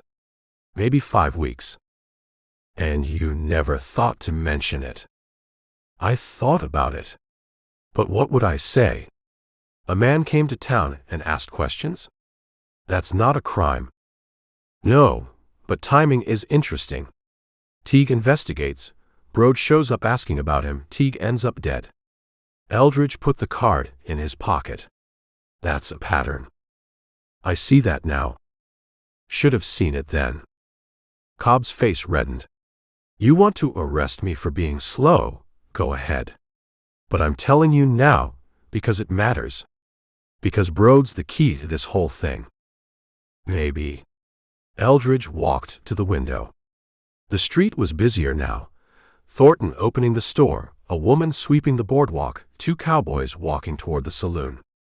Or maybe Brode's just another piece. Maybe there's someone above him. Who's above a colonel? A general. A governor. Anyone with more money or influence. Eldridge turned back. Point is, we follow Brode. We might be following another dead end. Another trail, meant to keep us looking the wrong direction. So what do? We go see him. In San Antonio?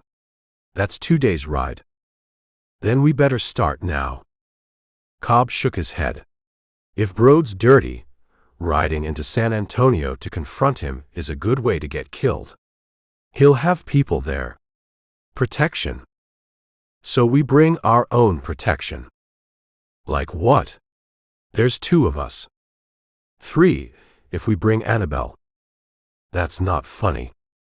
I'm not joking. She knows something. Time to make her tell us what it is. Eldridge headed for the door. Get your horse. We're paying Mrs. Court a visit. They crossed to the saloon. The main room was empty, tables wiped down, floor swept. Annabelle was behind the bar, counting bottles. We're closed, she said without looking up. Not for us, Eldridge said. She looked up then, saw both men, and her expression shifted. Not quite fear, but close. What do you want? Answers. Real ones this time. I gave you answers. You gave us pieces. Now we want the whole picture. Eldridge pulled out Brode's calling card and set it on the bar. Starting with Colonel Terence Brode. Annabelle's face went white. She picked up the card, looked at it, set it back down. Where'd you get this? Sheriff kept it. Brode came asking about Deputy Teague. When? Month ago. And you're just telling me now. She looked at Cobb. You stupid son of a bitch. Annabelle. Don't. Just don't. She poured herself whiskey and drank it fast.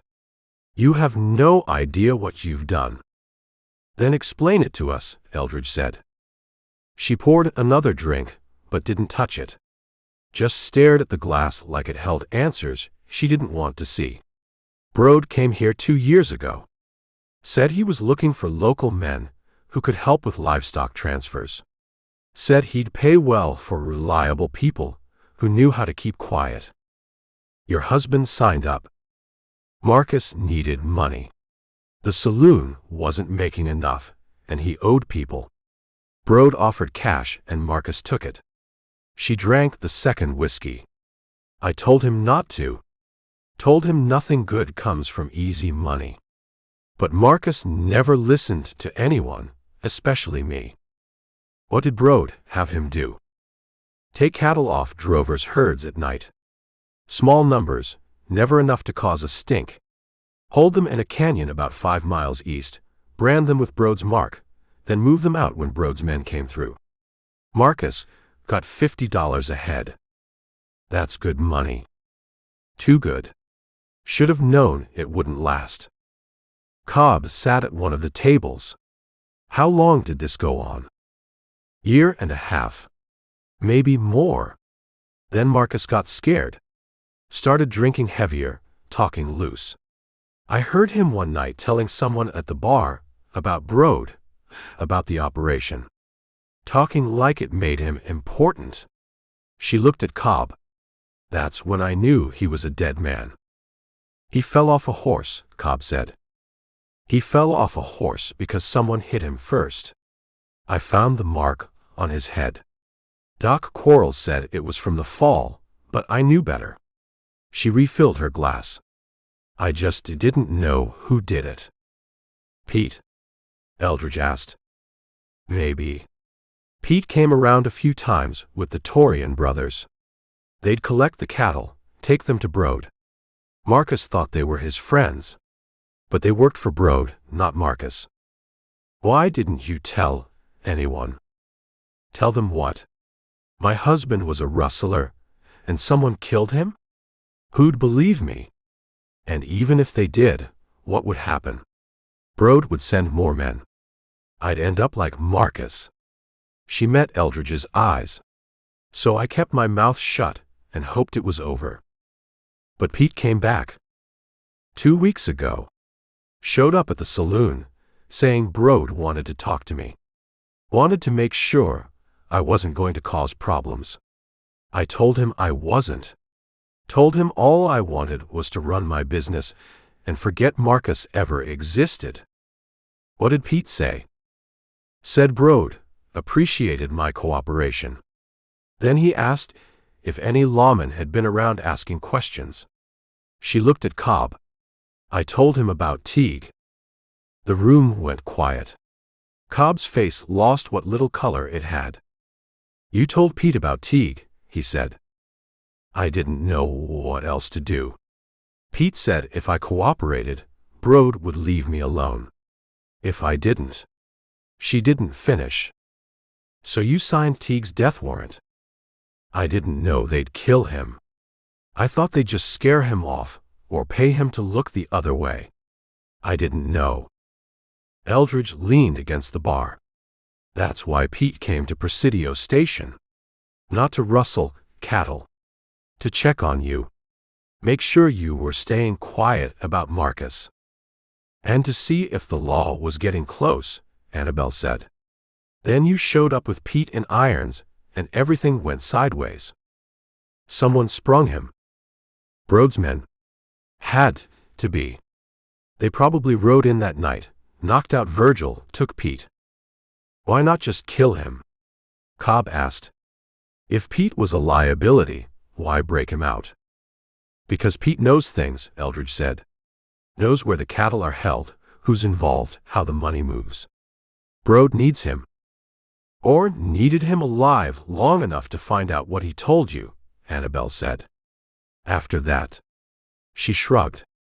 Eldridge thought about the line camp, the dead Mexican, the torn-apart cabin. Someone looking for something.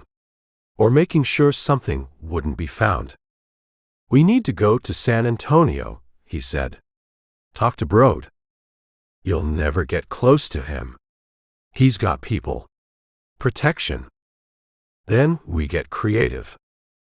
You'll get dead. Annabelle walked around the bar. Listen to me. Brode's not just some rancher running a side operation. He's connected. He's got money and men and friends in the right places. You ride into San Antonio, making accusations you won't ride out. Maybe. But sitting here doesn't solve anything. Neither does dying. Eldridge looked at Cobb. Your call. You're the local law. Cobb stood slowly, like his bones hurt.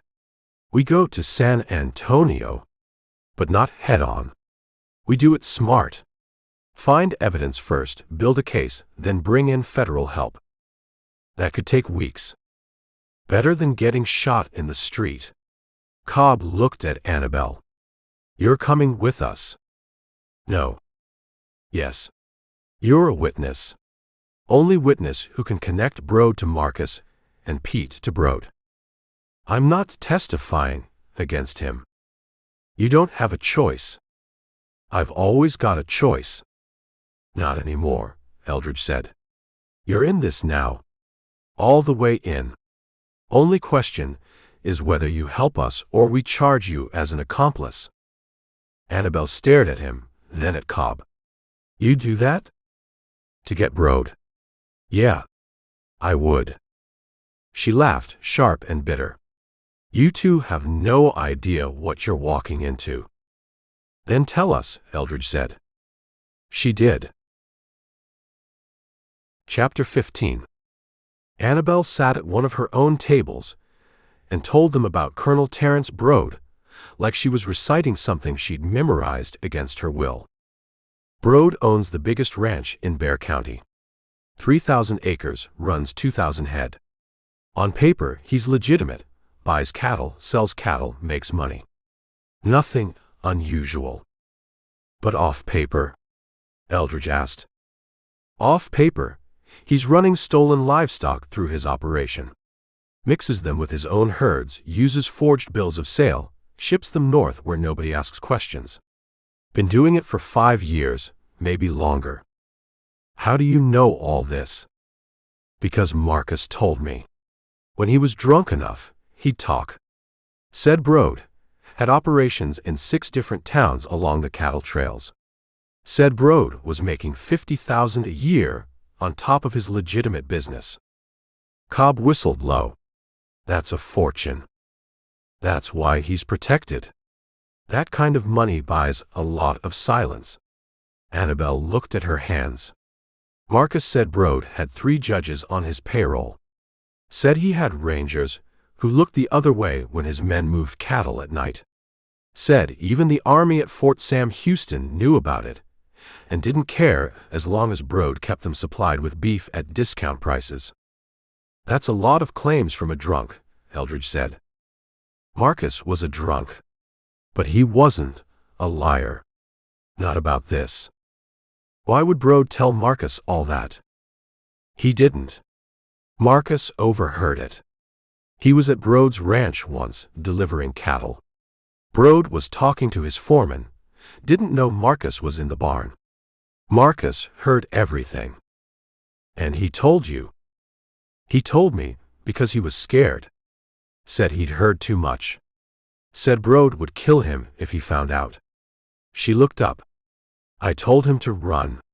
Take whatever money he had and disappear. But Marcus said he had one more job coming, big payout. Said after that we could leave, start over somewhere else. But he never made it to that job, Cobb said. No. Someone hit him over the head and spooked his horse and made it look like an accident. And I buried him and tried to forget. Her voice got harder. But Brode didn't forget. Sent Pete to make sure I wasn't talking. Sent him to check on things. That's why Pete was here when you brought him in. Eldridge walked to the window. The street was getting busier. Mid-morning traffic, people moving about their business. You said Pete asked if any lawman had been around. You told him about Teague. I did. What exactly did you tell him? That a deputy from Uvalde County came through asking about cattle movements. That he talked to Virgil, talked to Thornton, asked questions about Marcus. That he seemed thorough. Did you tell him Teague's name? Yes. Did you tell him where Teague was headed? Annabelle thought about it. He asked. Said he wanted to make sure Teague wasn't waiting down the road to ambush anyone. I told him Teague was heading south, checking other way stations. So you gave Pete everything he needed to find Teague and kill him. I gave him information to save my own life. If I hadn't, Pete would have known I was hiding something. She stood. You want to judge me for that, go ahead. But you weren't here. You didn't see Pete's eyes when he asked those questions. He would have killed me right there if he thought I was lying. Maybe he should have, Cobb said quietly. Virgil. I mean it. Charlie Teague had a wife and 2 kids. He was doing his job. And you got him killed because you were scared. I got him killed because I'm still alive. That's how this works. That's how it's always worked. Annabelle's voice cracked. You think I wanted this? You think I wanted Marcus involved with men like Brode? I tried to stop him. I begged him. But he was weak and stupid, and now he's dead, and I'm here trying not to join him. The room went quiet. Outside, someone laughed. A horse whinnied. Normal sounds from a world that didn't know what was being discussed inside these walls. Eldridge turned from the window. You said Marcus overheard Brode talking about his operation.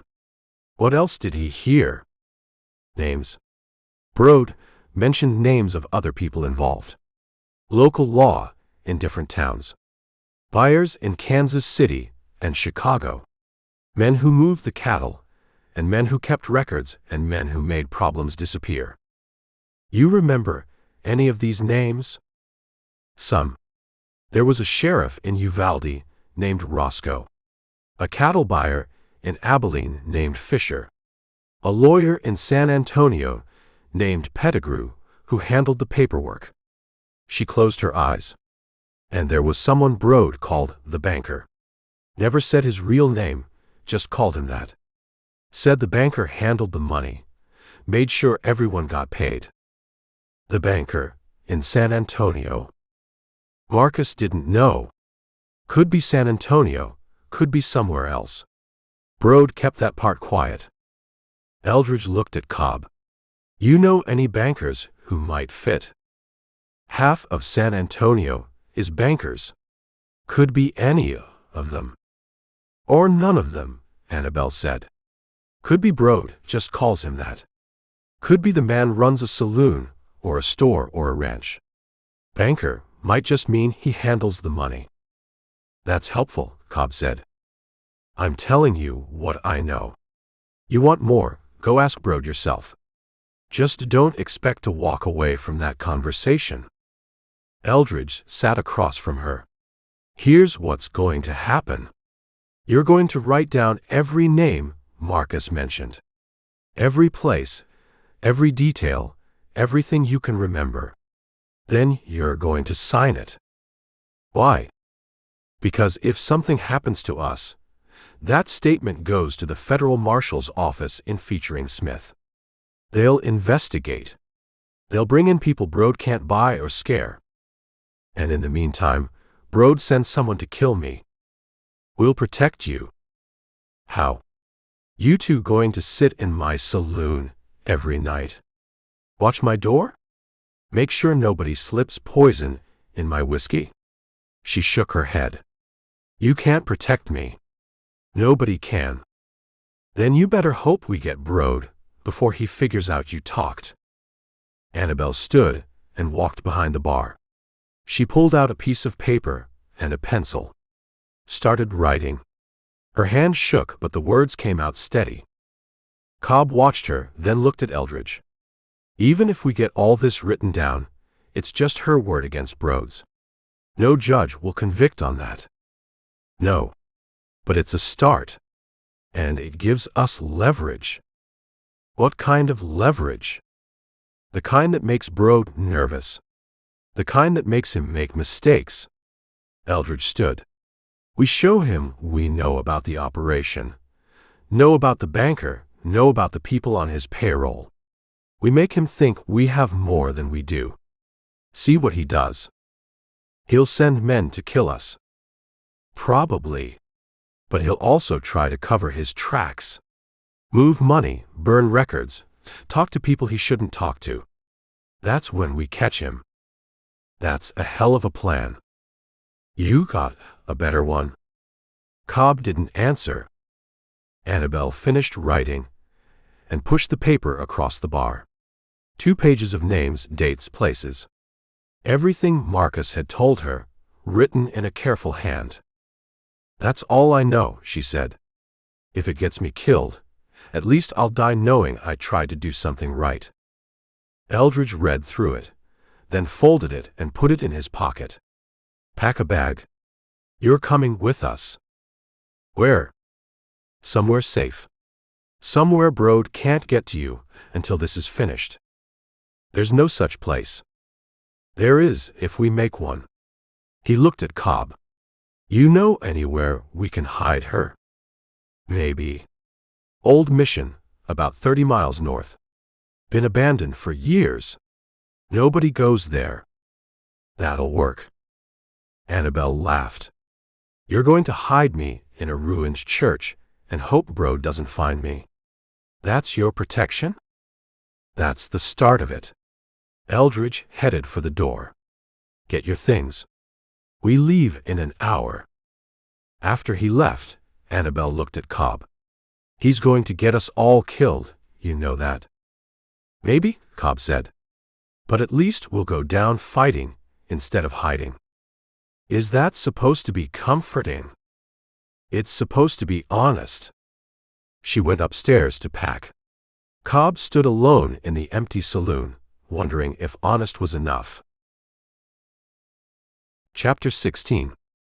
They were 3 miles out of town, heading north with Annabelle's horse between them, when Eldridge saw the dust. Riders coming, he said. Cobb pulled up and shaded his eyes. How many? Can't tell yet. 4, maybe 5. Could be drovers. Could be. Eldridge dismounted and pulled his rifle. But drovers don't usually ride this hard toward nothing. The dust got closer. Eldridge could make out shapes now. 5 riders moving fast, spread out in a line. Professional formation. Men who knew how to work together. "Get her behind those rocks," Eldridge said. Cobb led Annabelle's horse to a cluster of boulders 20 yards off the trail. She dismounted without arguing, her face pale but set. The riders came into clear view. The man in front wore a gray suit that was too nice for trail riding. 60 years old, maybe, sitting his horse like he'd been born in the saddle. Gray beard trimmed neat. Gold watch chain across his vest catching the sun. The 4 men behind him wore range clothes and gun belts. Hard faces, harder eyes. The kind of men who got paid to make problems disappear. "That's Brode," Annabelle said from the rocks. "The one in front." Eldridge stood in the middle of the trail, rifle in hand, but pointed down. Cobb came up beside him, his hand on his pistol. The riders stopped 30 feet away. Brode smiled like he'd just encountered old friends. "Gentlemen," he said. His voice was smooth, educated. The voice of a man who gave orders and expected them to be followed. "Beautiful morning for a ride." "It was," Eldridge said. "U.S. Marshal Sample, if I'm not mistaken. And Sheriff Cobb. I've heard about you both." "That right?" "Indeed. You've been very busy these past few days. Asking questions. Making inquiries." Brode's smile didn't change. "Disturbing the peace, one might say. We're looking for an escaped prisoner. That's our job." "Laredo Pete." "Yes, I've heard about that unfortunate incident. A shame, really.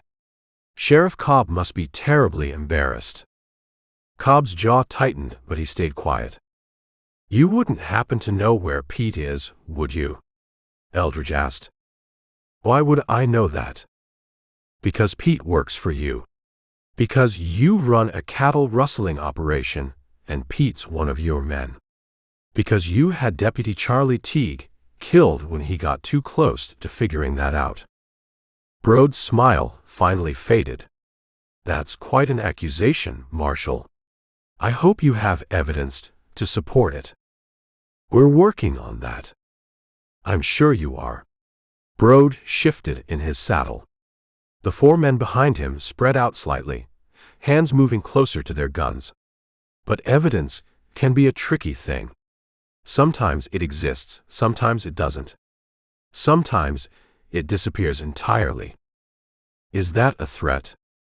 That's a statement of fact. I'm a businessman, Marshal. I deal in facts. And the facts are these. I own a legitimate ranch, I buy and sell cattle through legal channels, I employ honest men. If some of those cattle happen to have come from sources that aren't entirely clear, well, that's hardly my fault. A man can't know the history of every animal he purchases. You know the history when you're the one stealing them. Again with the accusations. You have no proof of anything. No witnesses who'll testify. No records that show wrongdoing. Just the word of a drunken woman, he nodded toward the rocks where Annabelle was hidden, whose husband died in an unfortunate accident. You know she's here, Eldridge said. I know everything that happens in my territory, Marshal. That's how I've stayed in business so long. One of Brode's men shifted his horse closer. Young, maybe 25, with a scar across his cheek and eyes that had seen things. His hand rested on his gun.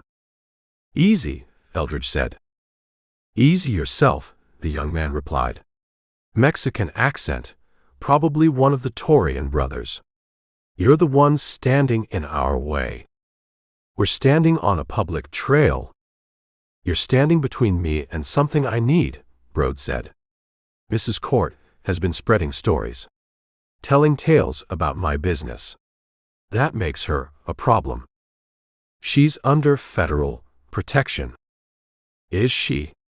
I don't see any federal court order. I don't see anything official at all. I see 2 lawmen and a woman who should have kept her mouth shut. Brode leaned forward in his saddle. Here's what's going to happen. You're going to step aside. We're going to take Mrs. Court with us. She's going to explain to me exactly what she's told you and who else she might have talked to. After that, we'll discuss whether she lives or dies. That's not happening, Cobb said. Sheriff Cobb. Voice of moral authority. Brode's smile came back. Tell me, Sheriff, how many times did you look the other way when cattle disappeared? How many times did you take my money to ignore what was happening in your own town? I never took your money. Didn't you? Then how do you explain the $200 that showed up in your desk drawer every 6 months? The anonymous donations to help keep the peace? Cobb's face went white. You never asked where it came from. You just spent it. That makes you complicit, Sheriff. That makes you mine. Eldridge glanced at Cobb, saw the truth in his face. The sheriff had taken money without knowing where it came from. Or maybe he'd known and hadn't asked because asking meant giving it back. Even if that's true, Eldridge said, it doesn't change what you are. A thief and a murderer. I'm a businessman who protects his investments. If people get hurt, that's unfortunate but necessary. Brode straightened. Now step aside. My patience has limits. So does mine. The young Mexican's hand tightened on his gun. The other 3 men fanned out wider, creating crossfire angles. Professional killers who'd done this before. From the rocks, Annabelle called out. I'll go with them. No, Eldridge said. It's me they want. Let me go and this ends. It doesn't end. It just means you die, and they clean up the evidence. Then we all die here. She stood up, hands visible.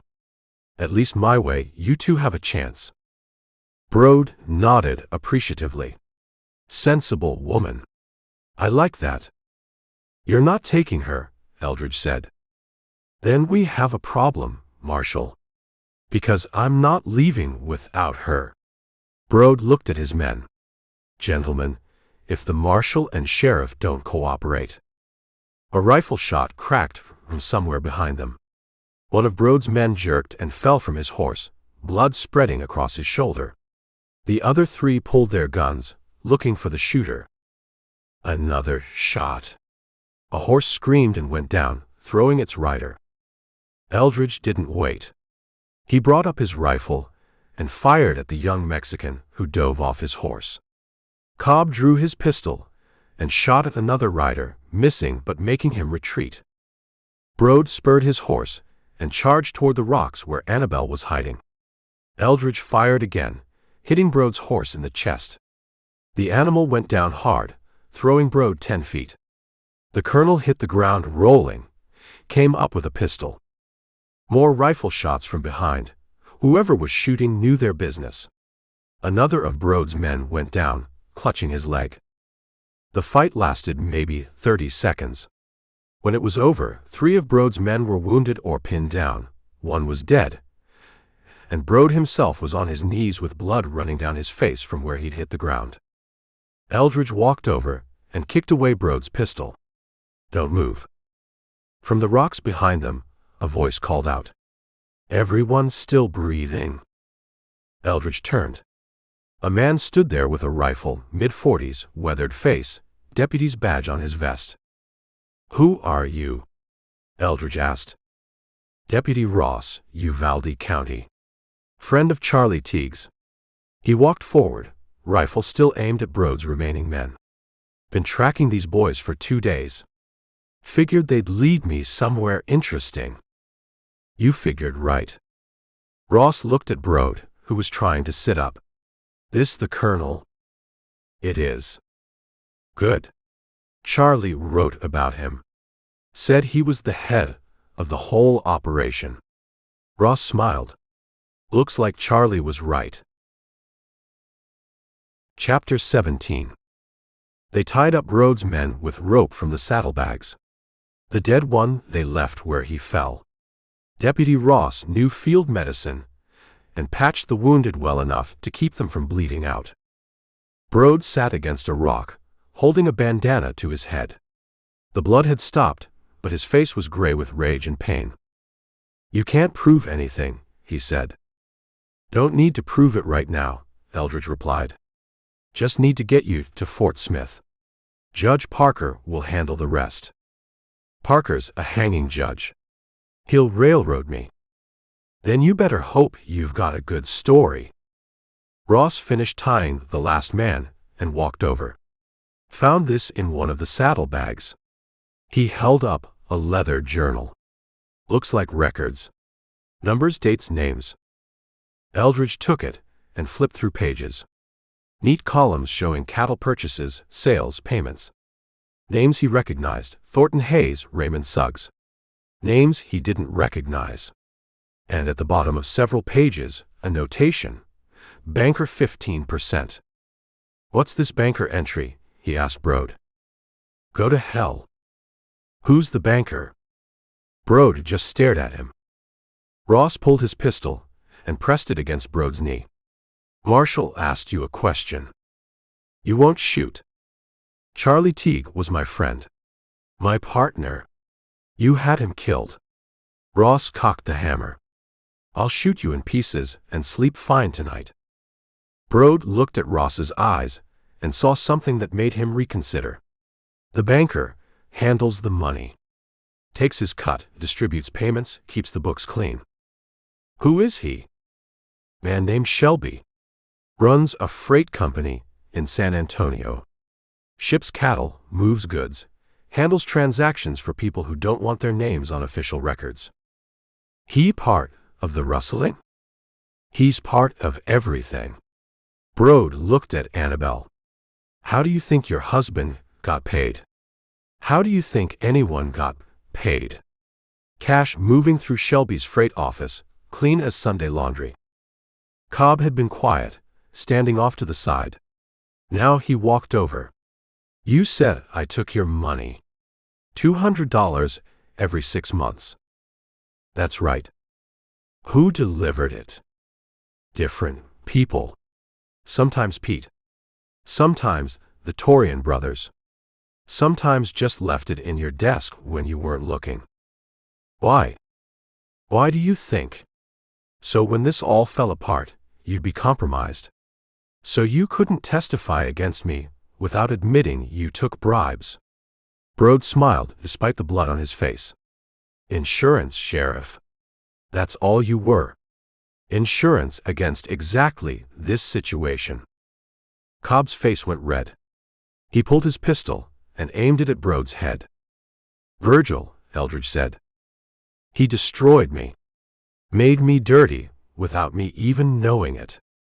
So prove you're not dirty. Put the gun down and help me bring him in." "Why?" "So he can tell a judge I took his money. So I lose my badge and my reputation." Cobb's hand shook. "I should kill him right here." "You should. But you won't." Eldridge stepped between them. "Because you're not a murderer. You're just a sheriff who made mistakes." "I took his money." "You took money you thought was legitimate. That's different than knowing where it came from and taking it anyway. A judge won't see it that way." "Maybe not. But I will. And so will anyone who looks at this honestly." Eldridge kept his eyes on Cobb. "Put the gun away. Help me finish this right." Cobb stood there for a long moment. Then he holstered his pistol and walked away, shoulders slumped. Annabelle came out from behind the rocks. She looked at Brode with an expression that was part fear, part hatred.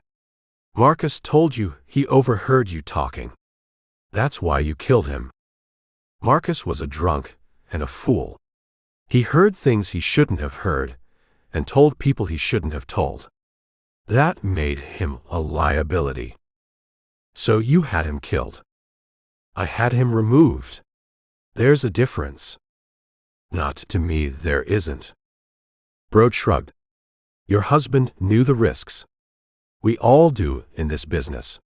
Some of us are just smarter about managing them. Ross checked the wounded men again, making sure the ropes were tight. What do you want to do with this bunch? Take them to Presidio Station, Eldridge said. Lock them up until we can arrange transport to Fort Smith. That jail won't hold 5 men. It'll hold them if we watch it right. And we're not leaving them out here to escape or die. They loaded the wounded onto horses, hands tied to saddle horns. Brode could still ride, so they put him on his own mount with his hands bound behind him. The dead man they tied across his saddle. You're making a mistake, Brode said as they started back toward town. I have friends. People who won't let this stand. Your friends can visit you in prison, Eldridge said. You think this ends with me? This operation is bigger than 1 man. Bigger than 5 men. You cut off 1 head, and 2 more grow back. That's a pleasant thought. It's the truth.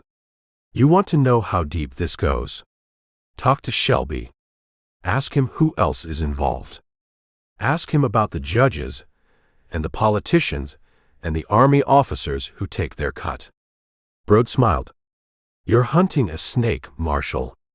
And you're only seeing the tail. They rode in silence after that. The sun climbed higher, and the heat became oppressive. One of the wounded men passed out and had to be tied to his saddle to keep from falling. Cobb rode beside Eldridge. He's right, you know. About it being bigger. I know. So what do? We do our job. Bring in Brode, testify against him, let Judge Parker sort out who else needs hanging. And if Brode's friends come for us? Then we deal with that when it happens. They crested a rise and saw Presidio Station in the distance. The town looked peaceful from here. Small buildings, quiet streets, nothing to suggest the rot underneath. I need to resign, Cobb said. Why? Because Brode's right. I took his money. Doesn't matter that I didn't know where it came from. I took it, and that makes me compromised. So return it. Can't return what I already spent. Then make it right some other way. But don't quit. Town needs a sheriff who knows what he's up against now. Town needs a sheriff who isn't dirty. Town needs a sheriff who gives a damn. That's you. Eldridge looked at him. You made mistakes. Now fix them. That's all anyone can do. Cobb didn't answer. Just stared at the town and thought about all the things he should have seen and didn't. Deputy Ross rode up beside them. When we get there, I'll help guard them. But I need to send a telegram to my captain. Let him know what we found. No telegraph in Presidio Station. Then I'll ride to the next town that has one. This is too big to sit on. Agreed. Soon as we get them locked up, you go. They rode into town around noon. People came out to watch. Thornton from the general store, Suggs from the stable, townfolk who'd never seen 5 prisoners brought in at once. Eldridge saw the questions in their eyes. Saw them looking at Brode, recognizing him maybe, wondering what he'd done to end up in irons. They got the prisoners into the jail. It was crowded with 5 men in 2 cells, but it would hold. Cobb found extra chains and manacles in a back room and secured them properly. Brode sat on a cot and looked at Eldridge through the bars. This isn't over. For you it is. We'll see.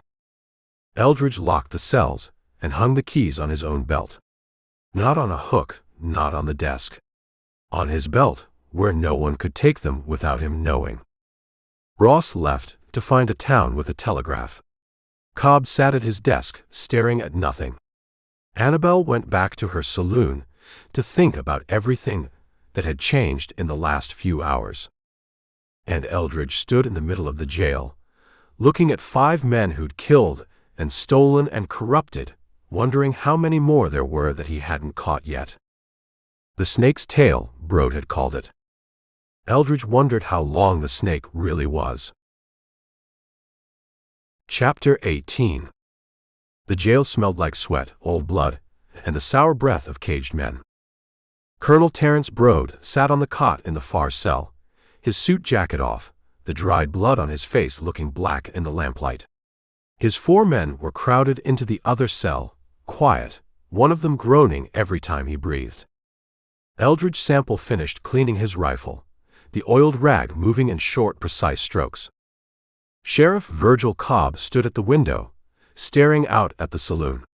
He'd been standing there for 10 minutes, his back to the room, his shoulders tight inside his vest. "He's worried about the money, Marshal." Brode's voice was calm, conversational. "Aren't you, Virgil? $200 every 6 months. You're wondering if Thornton knew, if Suggs knew, if they all knew you were on the payroll." Cobb turned from the window. His hand went to his holster, found it empty, and dropped to his side. His gun belt was on the desk. "Shut your mouth, Brode," Cobb said. "You took it," Brode said, his voice silky. "You spent it. You bought that new saddle last spring.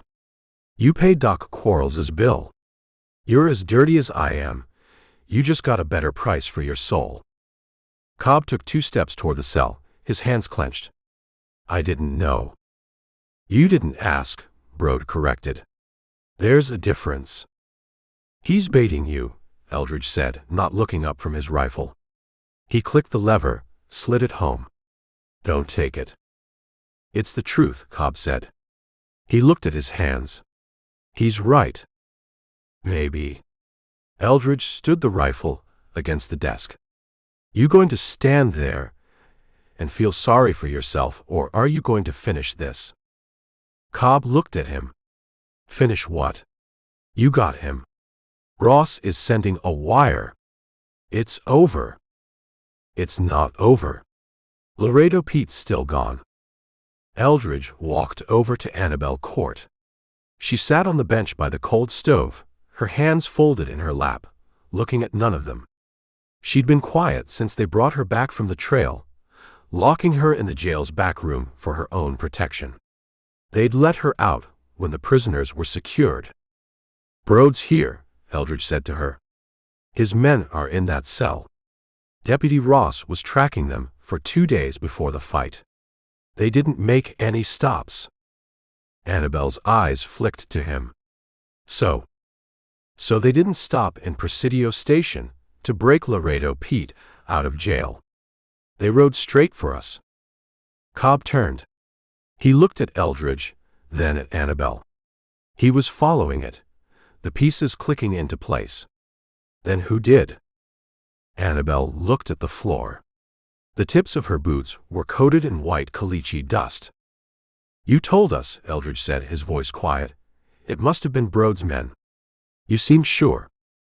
"It was a good guess," she said. "No," Eldridge said. "It was a good lie." Brode laughed from the cell, a single sharp bark. "Oh, this is good. This is very good, Marshal." Cobb walked over to Annabelle. He stood in front of her, forcing her to look up. "Annabelle, what did you do?" Her face was pale, her eyes hollowed out from lack of sleep. "You remember what you said to me in the saloon about Charlie Teague, about his wife and kids?" "I remember. You said I got him killed because I was scared. You said I signed his death warrant." "You did. And I've been thinking about that," she said. "But I've also been thinking that maybe I saved yours." Cobb just stared at her. "The night Pete was here," Annabelle said, the words coming fast now like a dam breaking. "After you and the Marshal went to bed, one of Brode's men came to the saloon. One I didn't recognize. He said Brode was angry. Angry Pete got caught. Angry a U.S. Marshal was involved. He said a team was coming in the morning. Not to break Pete out. To kill him, Eldridge said. To kill him before he could talk, Annabelle nodded. And anyone who might have heard him talk. That meant Pete. And that meant Virgil. Maybe you too, Marshal. So you.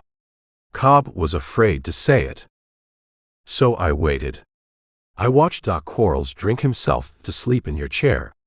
I took the key from your belt. You never even stirred. You hit me, Cobb said. The realization hit him like a physical blow. My head. I hit you, Annabelle said. With a whiskey bottle.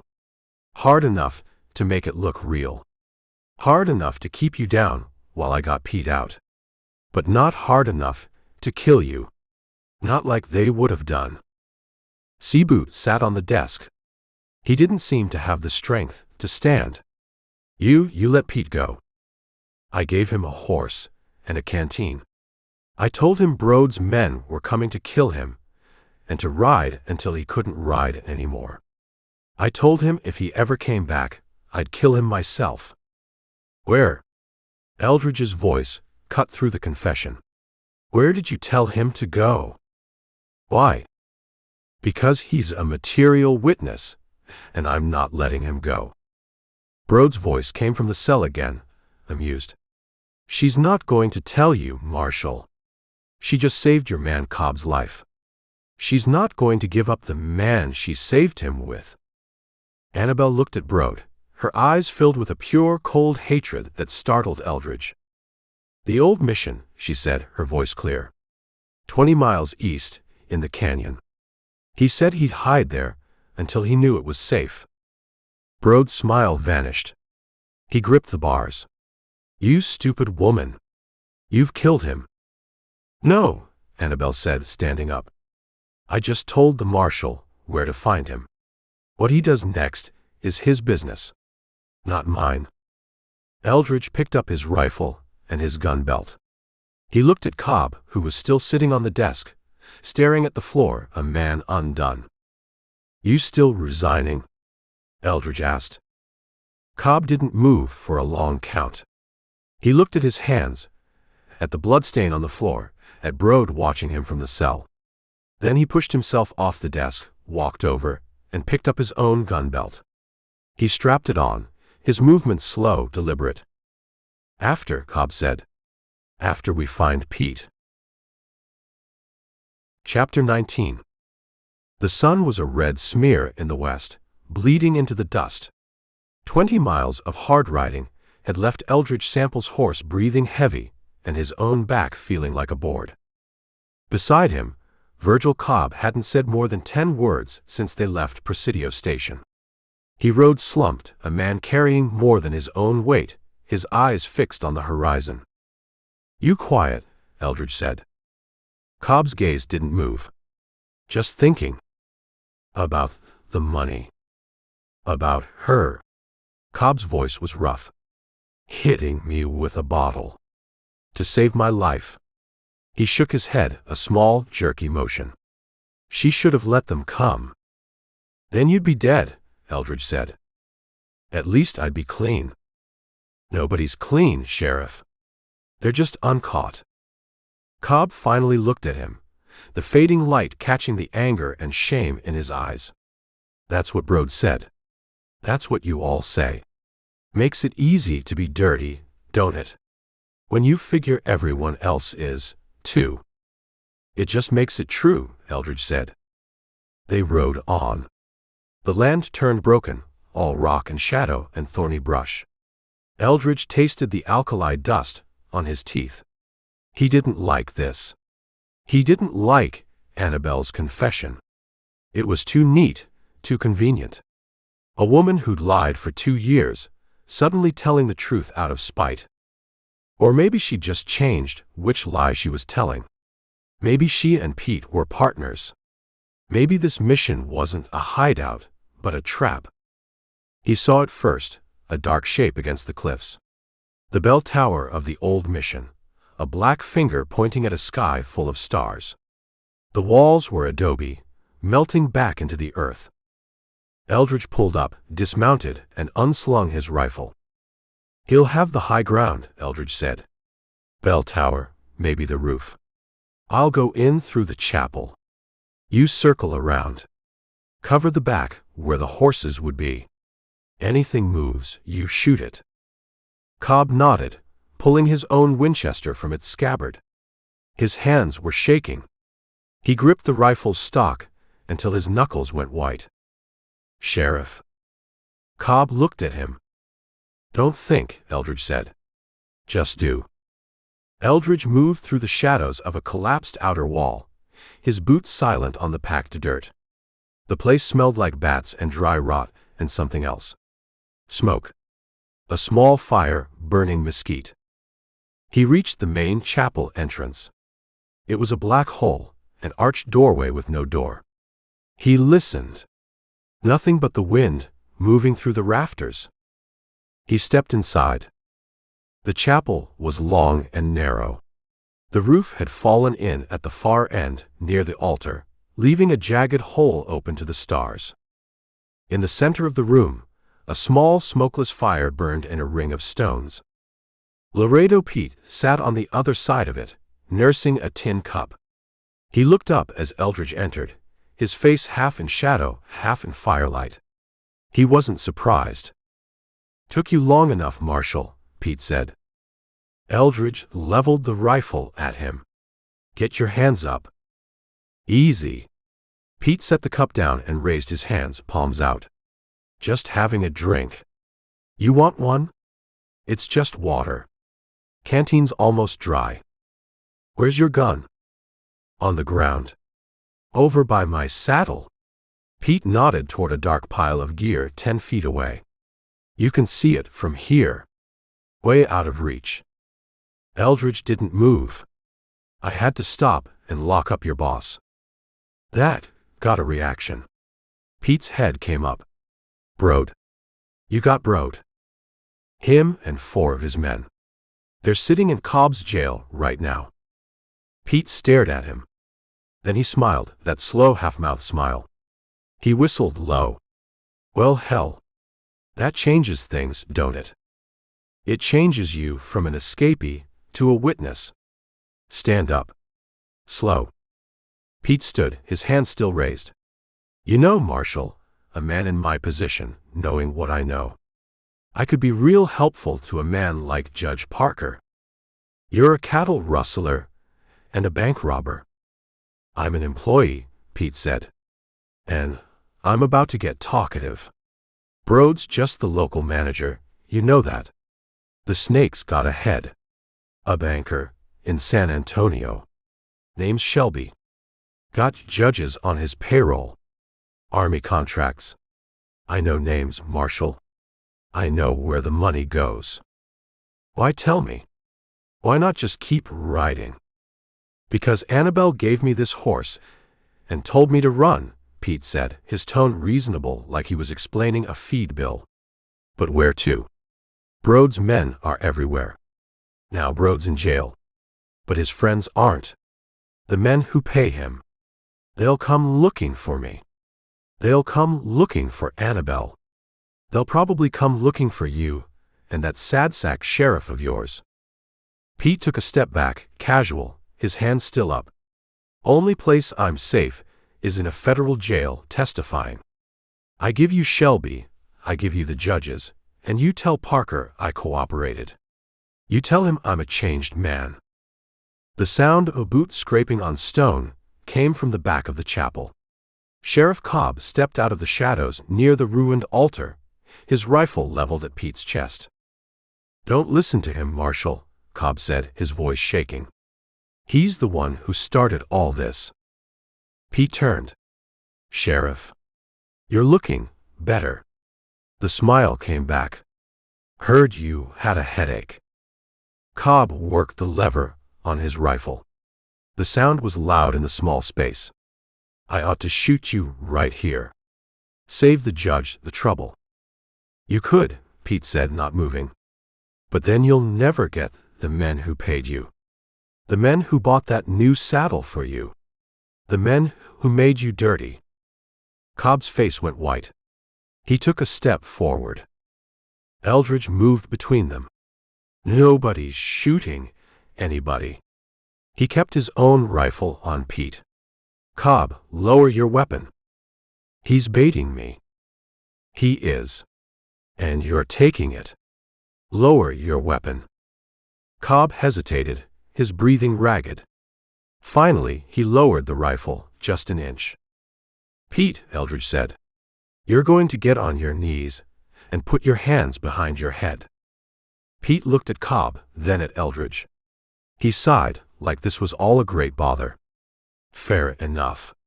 But you tell Brode something for me. What's that? Tell him he should have paid me more. Laredo Pete knelt in the dust and plaster, lacing his fingers on top of his head. Eldridge pulled the irons from his belt. But he watched Pete's eyes. They weren't the eyes of a defeated man. They were the eyes of a man calculating the odds, waiting for the next card to be dealt. Chapter 20. The ride back from the mission was colder, the moon a sliver of bone behind a scrim of high clouds. 3 horses, single file, picking their way through the rocks. Eldridge Sample rode point. Virgil Cobb rode drag, his Winchester laid across his saddle horn. In the middle, Laredo Pete sat his horse with his hands ironed in front of him, the chain looped once around the saddle horn. He was whistling. A high, thin tune that sounded like a funeral dirge played at a party. You're thinking about that money, aren't you, Sheriff? Pete said, not turning. His voice was conversational, easy. Thinking about what Brode said. How you took it. Cobb's horse stumbled. Cobb jerked the reins, his face a mask in the moonlight. Shut up. Just an observation, Pete said. A man gets a taste, it's hard to wash out. You know what Brode called you? His insurance policy. Said you were the cheapest policy he ever bought. I said, shut up. Cobb's voice was tight. Eldridge listened. He let the talk play out. A man who talked was a man who revealed himself. The thing is, Pete went on, he's right. Marshal Sample here, he's a federal man. He sees black, he sees white. He don't see the gray. He's going to take you back, and you're going to stand up and tell your story. And Brode's lawyer, man named Pettigrew, slick as river mud, is going to hold up that bank draft. He's going to ask you, Sheriff, is this your name? Did you take the money? And what are you gonna say? Cobb didn't answer. The only sound was the clink of hoof on stone, and the jingle of Pete's irons. You're ruined, Sheriff, Pete said, his voice dropping, sympathetic. Brode's ruined. I'm probably ruined. But Annabelle, she's smart. She hit you with a bottle. She lied to a U.S. Marshal. She let me go. She's an accomplice. You know what happens to her. She'll hang.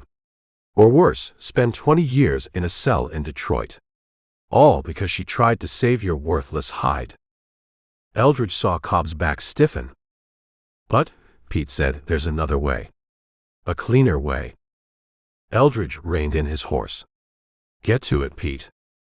Pete stopped, turned his horse sideways so he could look at both men. His face was earnest in the poor light. You let me go, Marshal. Right here. You ride back to Presidio Station. You got Brode. You got his men.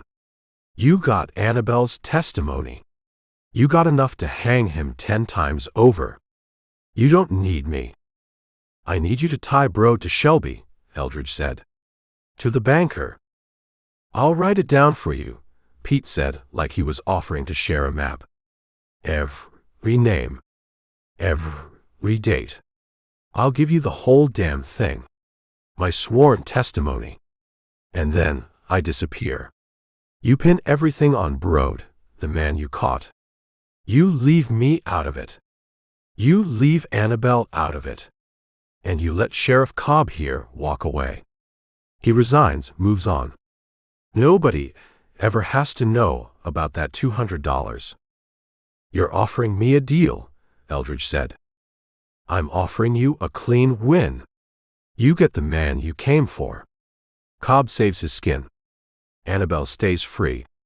Everybody gets what they want. What do you get?" "I get to live," Pete said simply. "Because you take me to Fort Smith, Marshal, I'll never make it to the trial. Brode's friends, Shelby's men, they'll have a man in that jail with a knife inside an hour. I'm a dead man if I ride with you. You know I am." Eldridge looked at Cobb. The sheriff was staring at Pete, his face unreadable. He was thinking about it. He was weighing his badge against his life, weighing Annabelle's freedom against the law. "No deal," Eldridge said. Pete's smile was gone. "You're a fool, Marshal. You're not just sentencing me, you're sentencing him. And her." "Get riding," Eldridge said. He nudged his horse forward. Pete sat there for a moment. Then he sighed, turned his horse, and fell back in line. They rode for another hour. The silence was heavier now. Cobb rode with his head down. They came to a shallow creek, the water silver in the dark. "We'll water them," Eldridge said. He dismounted, pulling his rifle. He watched Cobb get off his horse, his movements stiff. "Stay with him, Sheriff."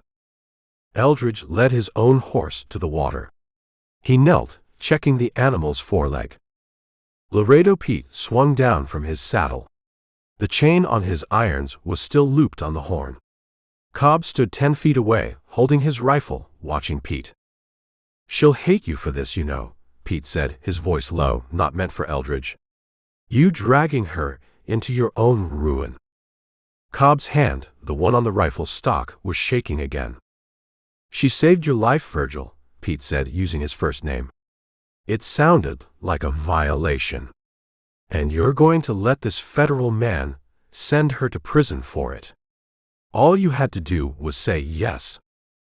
He said no," Cobb stammered. "But you didn't," Pete whispered. "You thought about it. You wanted to." Pete bent down, pretending to check his boot. In one fluid motion, his hands, now free of the irons, shot out. He'd palmed a sliver of rock back at the mission, worked the pin on one of the cuffs until it was loose. He didn't go for Eldridge. He went for Cobb. He lunged low, under the rifle barrel, driving his shoulder into Cobb's gut. The rifle discharged into the air, a deafening crack that sent the horses rearing. Cobb went down hard, the wind knocked out of him. Pete was on him, a blur of motion, his hand grabbing for the pistol on Cobb's hip. Eldridge raised his own rifle, but they were tangled, rolling in the shallow water. He couldn't get a clear shot. "Cobb," he yelled. Pete had the pistol. He was trying to bring it up, to wrench it free from the holster, his knee driving into Cobb's chest. But Cobb wasn't the man he was 3 days ago. He wasn't the man who'd taken the money, who'd looked the other way. He was the man who'd been hit with a bottle, who'd faced down Brode, who'd seen his own shame and lived with it. He roared, a sound of pure rage, and drove his own hand up, catching Pete's wrist. He didn't try to fight for the gun. He drove his other hand, balled into a fist, straight into Pete's throat. Pete gagged, his grip loosening. Cobb heaved, rolling them over, and slammed Pete's head against a rock in the creek bed. The fight was over in a second. When Eldridge waded over, rifle ready, it was done. Sheriff Virgil Cobb was on his knees, breathing in great ragged gasps. Laredo Pete lay half in the water, his eyes closed, his face slack. He was breathing. Cobb's pistol was still in its holster. Cobb looked at his own hands, bloody and shaking, then at Pete, then at Eldridge. He pushed himself to his feet, water dripping from his clothes. He walked over to Pete, pulled the outlaw's hands behind his back, and expertly snapped the open iron back onto Pete's wrist. He yanked it tight. Then he grabbed Pete by the collar and hauled him, sputtering, out of the water. He threw him onto the bank like a sack of feed. Get on your horse, Cobb said. His voice was raw, but it didn't shake. Pete, clutching his throat, just stared at him. I said, Cobb said, drawing his pistol, get on your horse. Eldridge Sample just watched. He didn't say a word. He just watched Virgil Cobb, a man who'd finally made his choice, put his prisoner on his horse, and get back to the business of being the law. Chapter 21.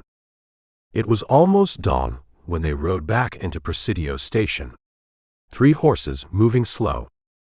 This time, Laredo Pete wasn't whistling. He was slumped in the saddle, his throat purpled where Cobb's fist had met it, his wrists ironed so tight the skin was white.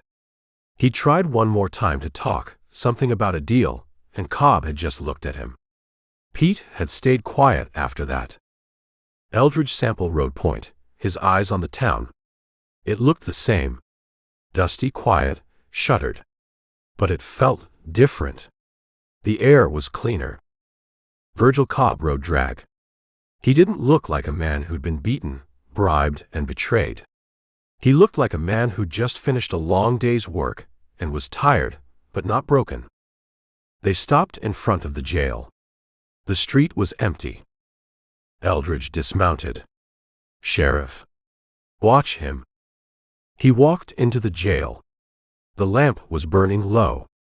One of Brode's wounded men was asleep, snoring. Colonel Brode was not. He was sitting on his cot, watching the door. He'd heard the horses. You find him? Brode asked. He sounded hopeful. Hoped Pete was gone, another loose end tied up. Eldridge didn't answer. He held the door open. Cobb pulled Pete from the horse. Pete stumbled, his legs stiff. Cobb shoved him forward, hard. Pete walked into the jail, his irons clinking. He stopped when he saw Brode. He looked at the colonel, then at his men in the other cell. He ran a hand over his bruised throat and smiled, a bloody split in his lips. Morning, Colonel, Pete said, his voice a rasp.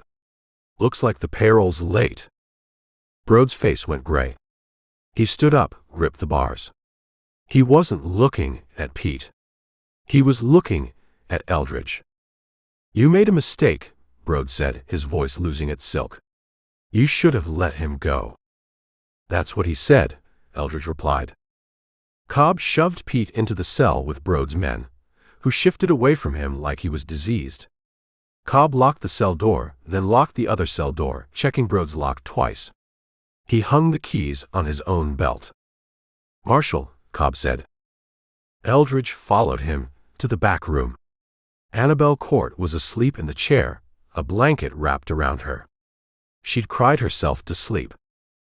Cobb reached out, touched her shoulder. She woke with a gasp, her hand flying to her throat, her eyes wide with terror. She saw Cobb, then Eldridge, and her face crumpled. You found him, she whispered. It wasn't a question. We found him, Cobb said. Is he? He's alive, Cobb said. He's in the cell. With the others. Annabelle's shoulders slumped. She looked at the floor. So that's it then. I'll be arrested. For helping him. Cobb looked at her for a long time. At the woman who'd lied to him, who'd hit him with a bottle, who'd saved his life. Get up, Annabelle, he said. What? Get up. He opened the door. Go back to your saloon. She stared at him, confused. You're letting me go. I'm not letting you go, Cobb said. You're a federal witness. You'll be summoned to Fort Smith to testify against Brode. And against Pete. But the escape. Hitting you. You're the woman who was terrorized by Brode's men, Cobb said, his voice flat, official. You were afraid for your life. You did what you had to do to survive. He looked at Eldridge. Isn't that right, Marshal? Eldridge Sample's face gave nothing away. That's what the report will say. If she testifies.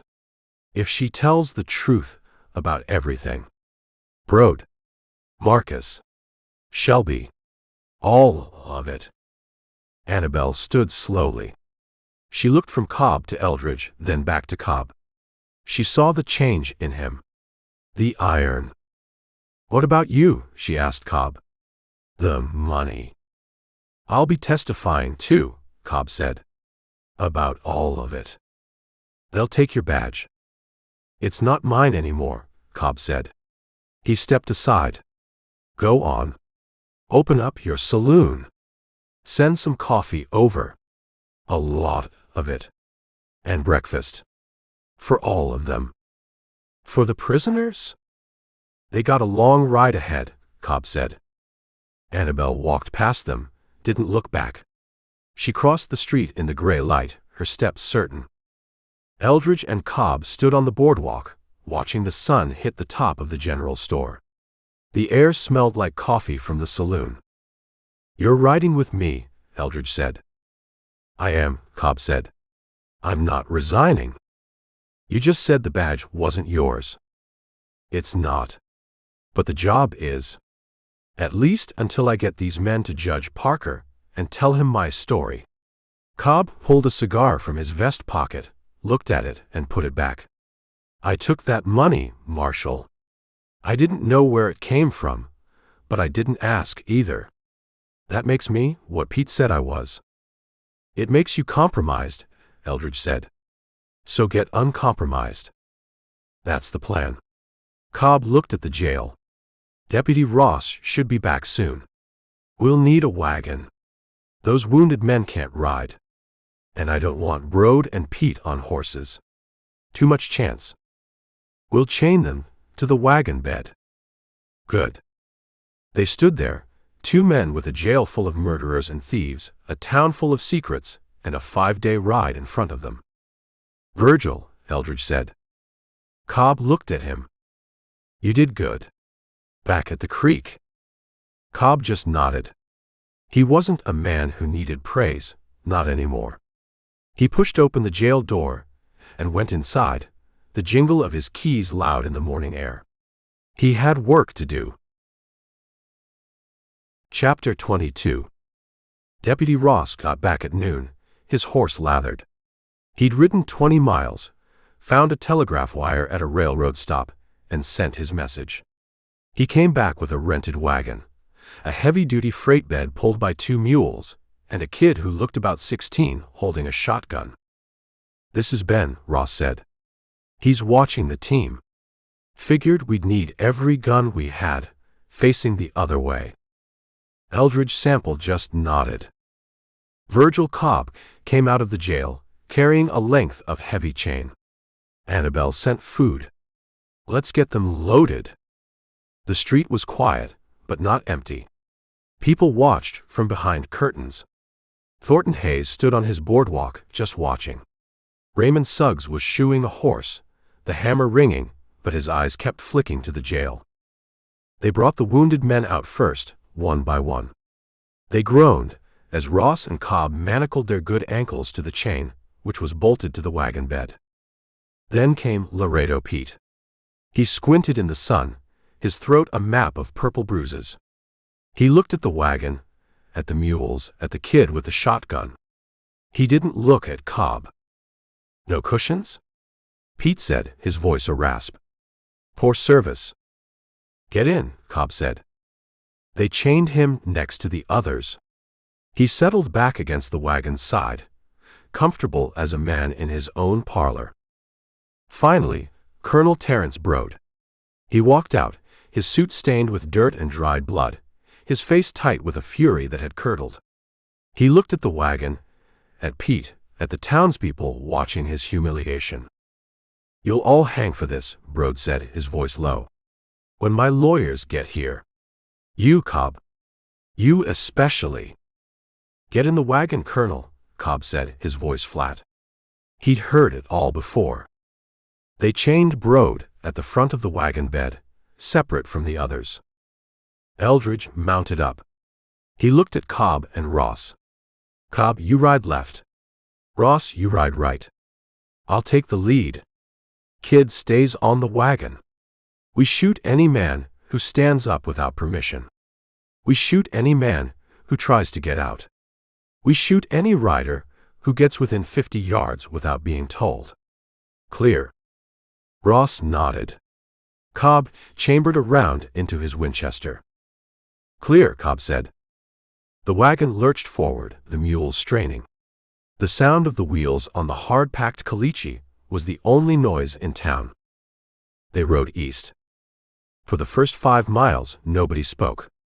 The only sounds were the creak of the wagon, the jingle of harness, and the groans of the wounded man who'd been shot in the leg. Laredo Pete broke the silence.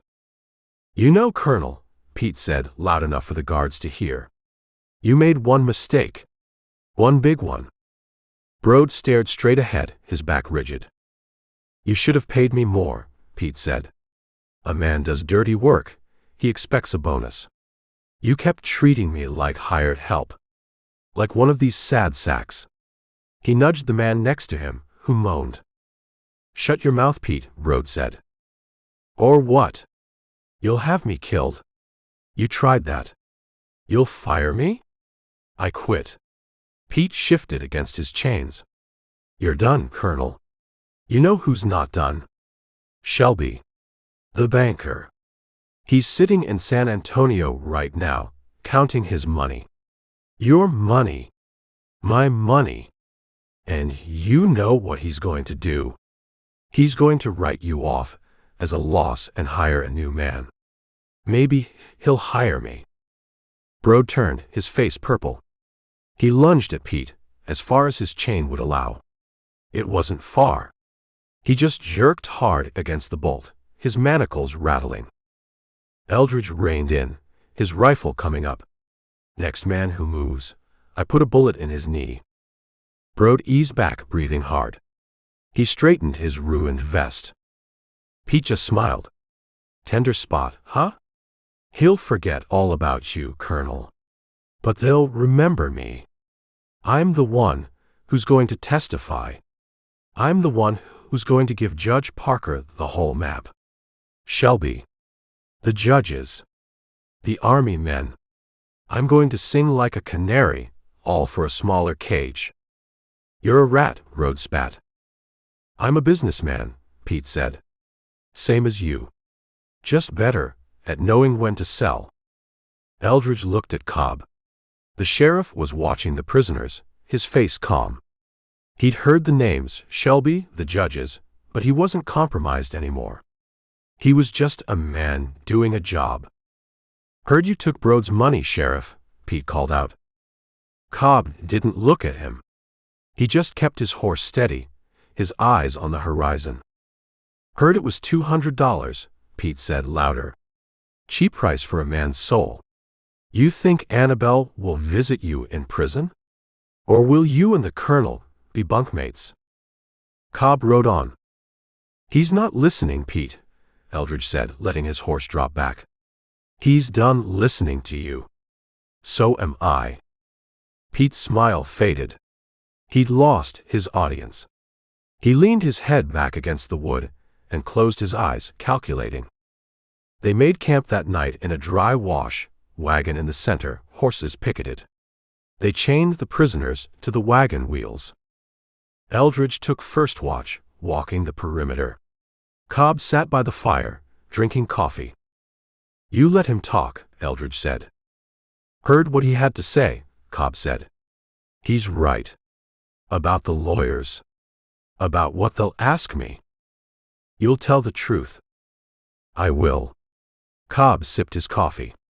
"It's a funny thing. For 6 years I was scared. Scared of losing my job, scared of being found out, scared of men like Brode. Now I'm riding to Fort Smith to tell a federal judge I'm a fool who took bribe money, and I ain't scared at all." "You're not a fool," Eldridge said. "I was.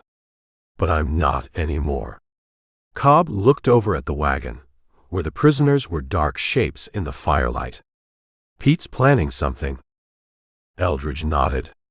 "I know. He's too quiet now. He tried to rile me, tried to rile Brode. Now he's just watching.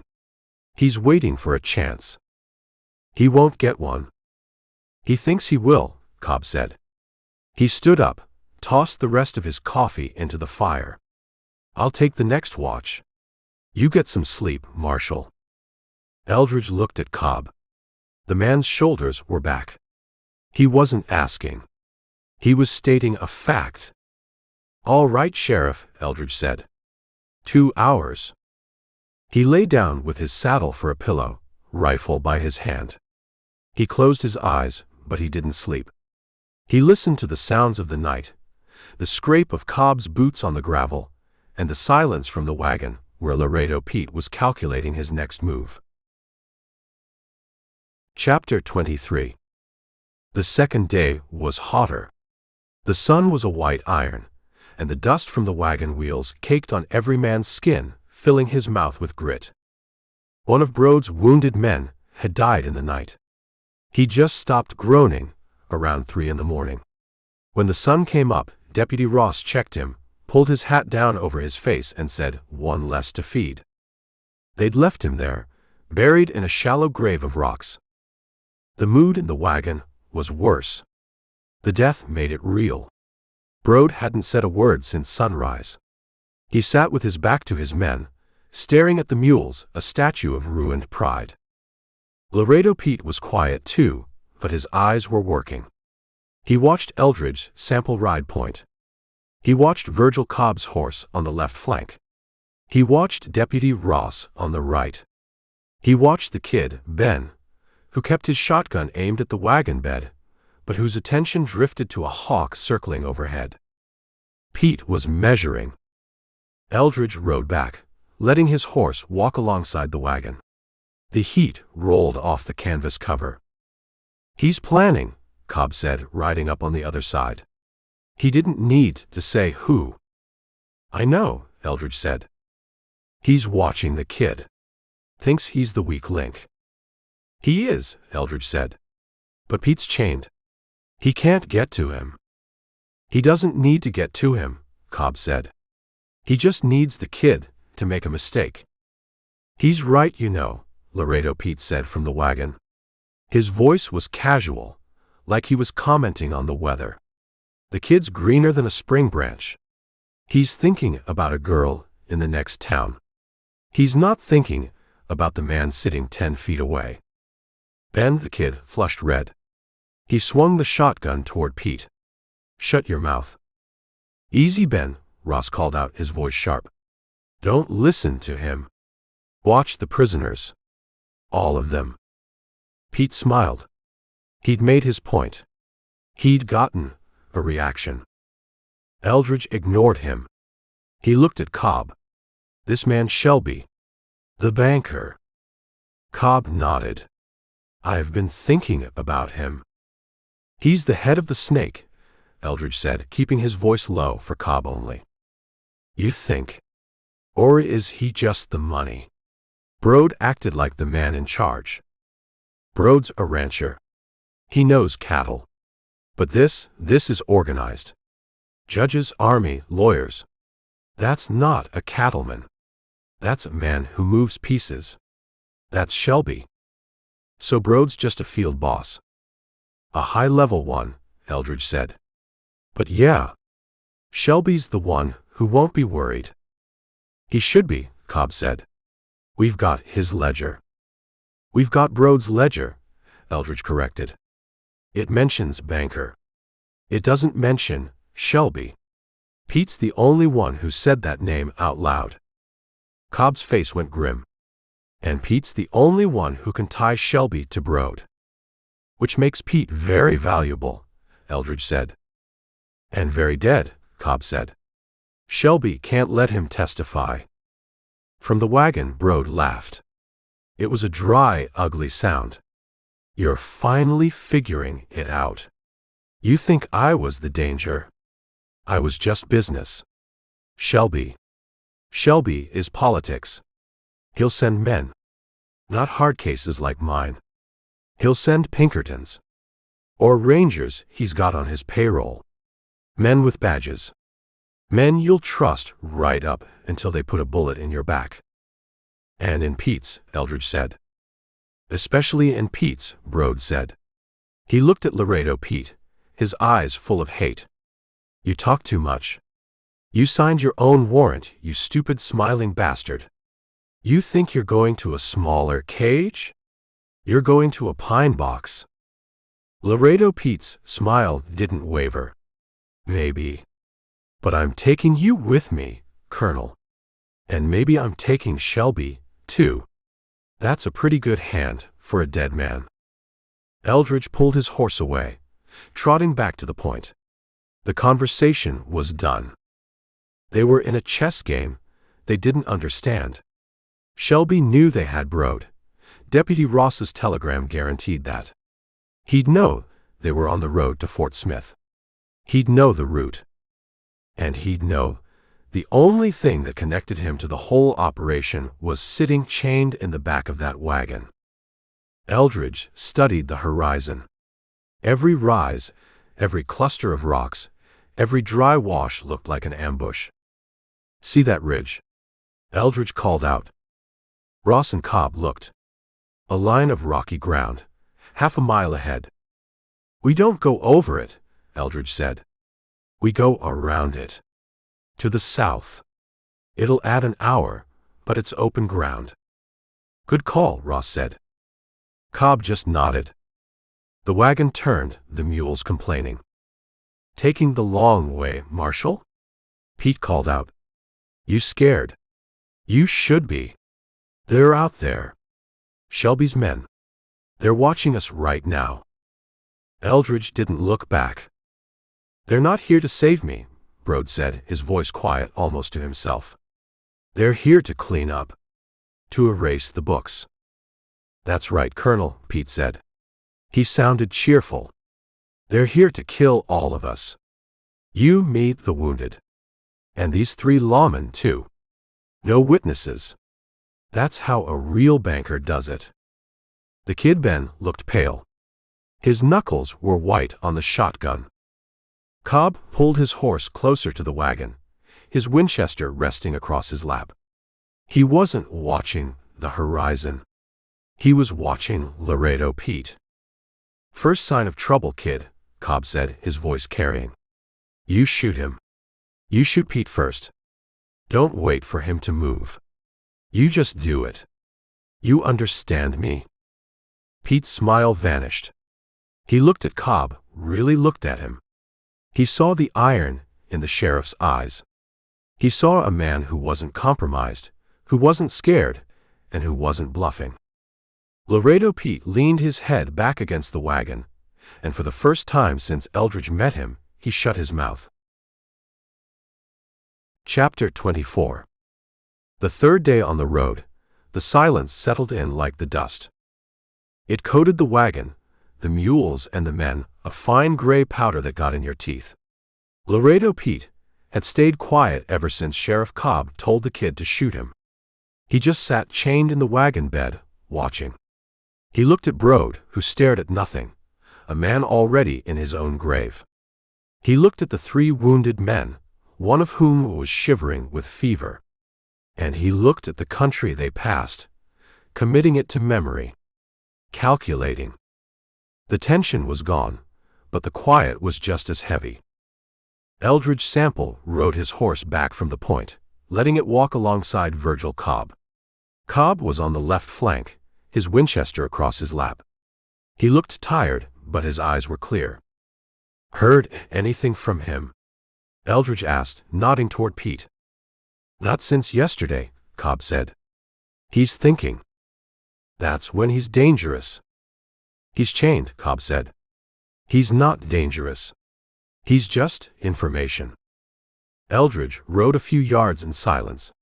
The wagon creaked. Deputy Ross, on the far side, waved a hand to swat a horsefly.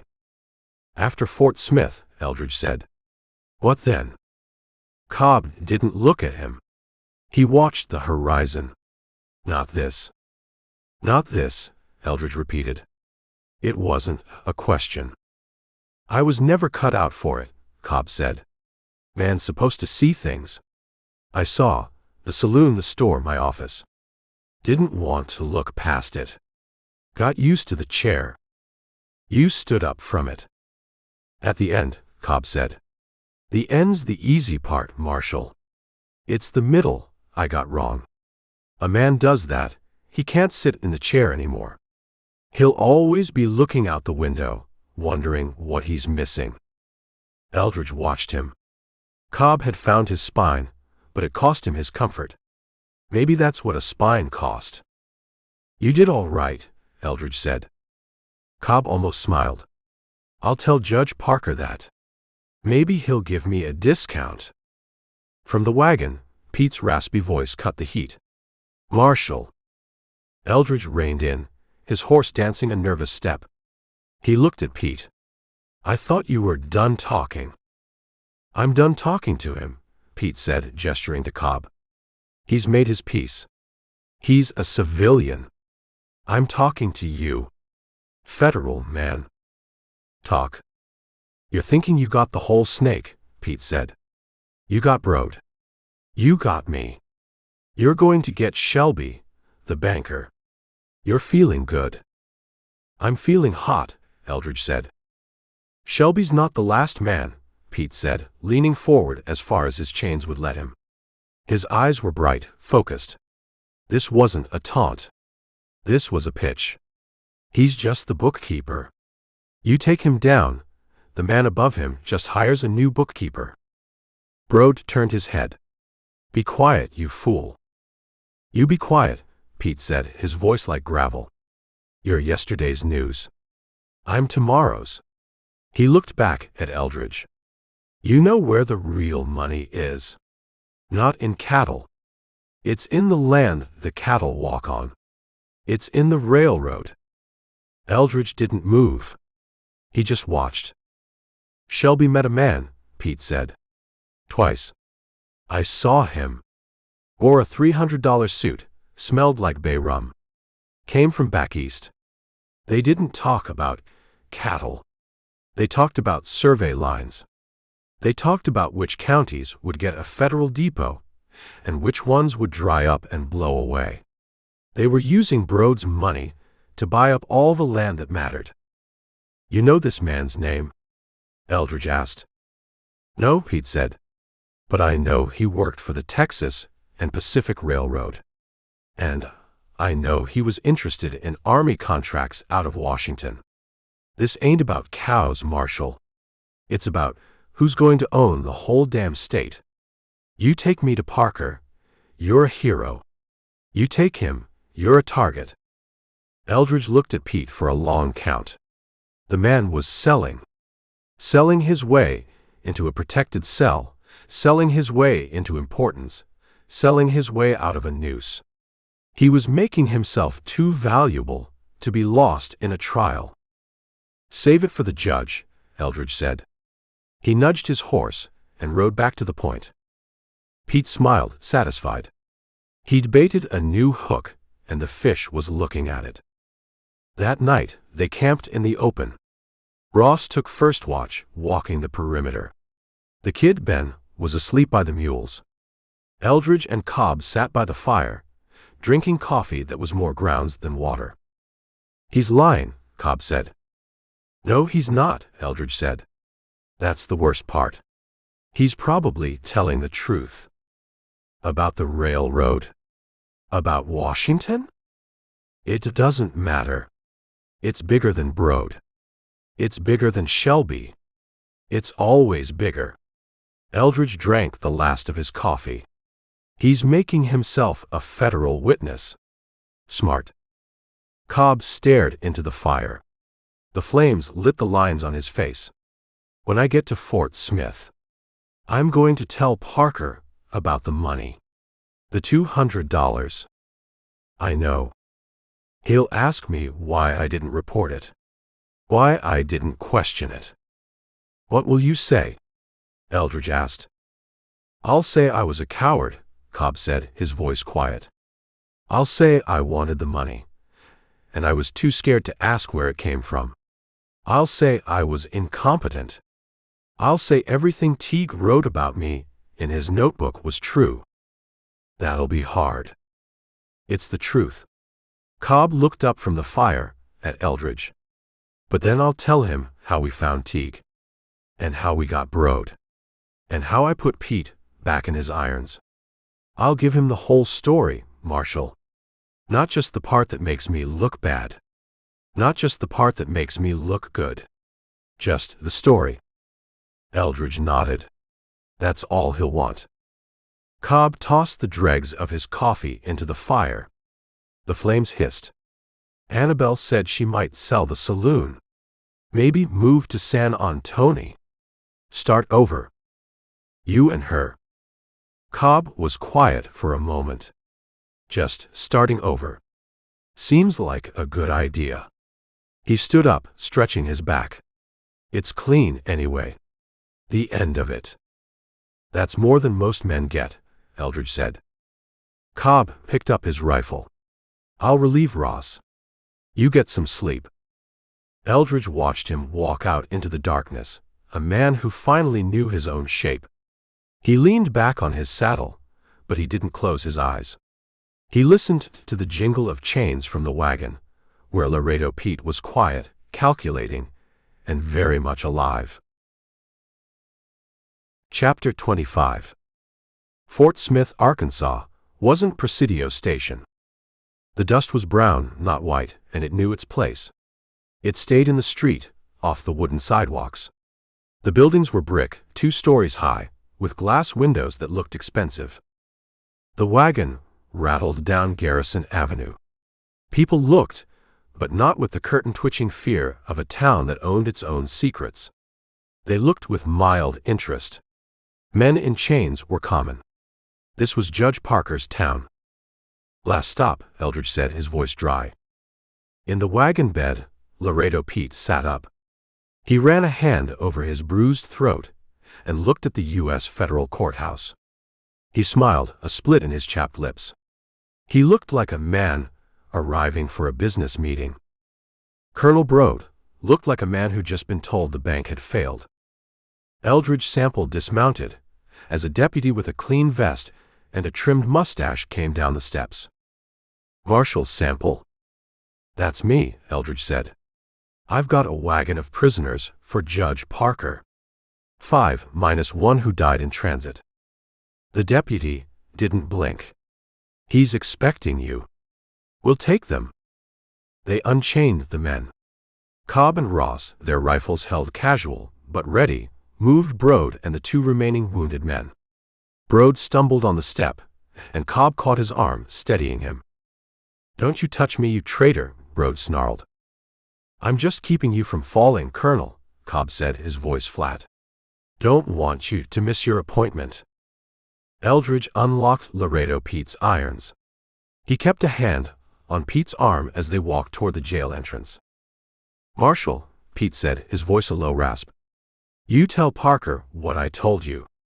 About the railroad. About the men back east. You tell him I'm the one who knows the map.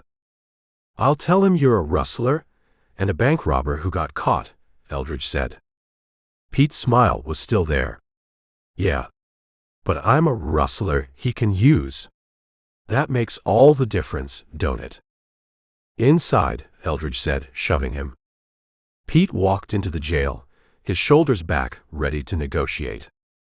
Outside, the wagon was empty. Deputy Ross paid the kid, Ben, who took his money and his shotgun and disappeared toward the river. Virgil Cobb stood by his horse. He'd pumped water at the jail trough, washing the last 5 days from his face. He looked older, but his hands were steady. Well, Cobb said. Eldridge nodded, tying his own horse to the rail. You'll testify. I will.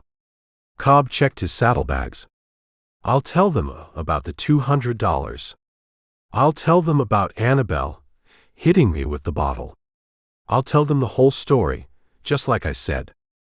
Parker's fair, Eldridge said. But he's not soft.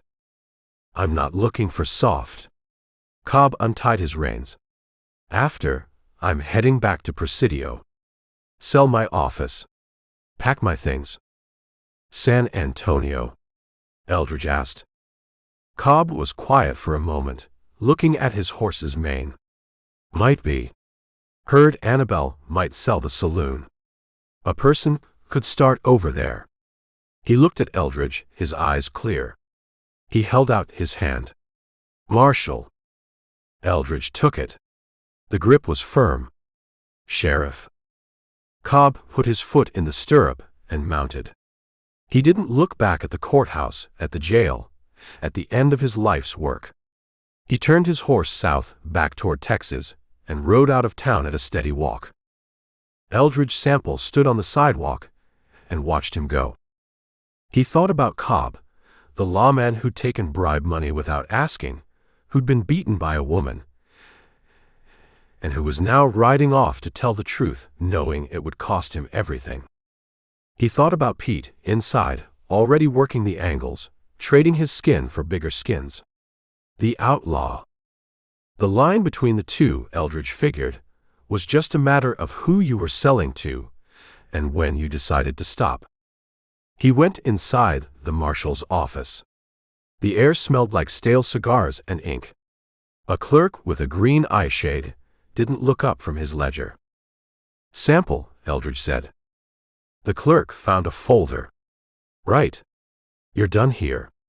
He pulled a piece of paper from a different stack. "A telegram. Got a wire for you. U.S. Attorney in Denver. Needs a man to transport a witness from the silver camps. Seems the witness is difficult." Eldridge took the paper. He folded it once and put it in his vest pocket. He walked outside into the afternoon sun. He went to the stable, got his horse, and rode north. The work didn't end. The end.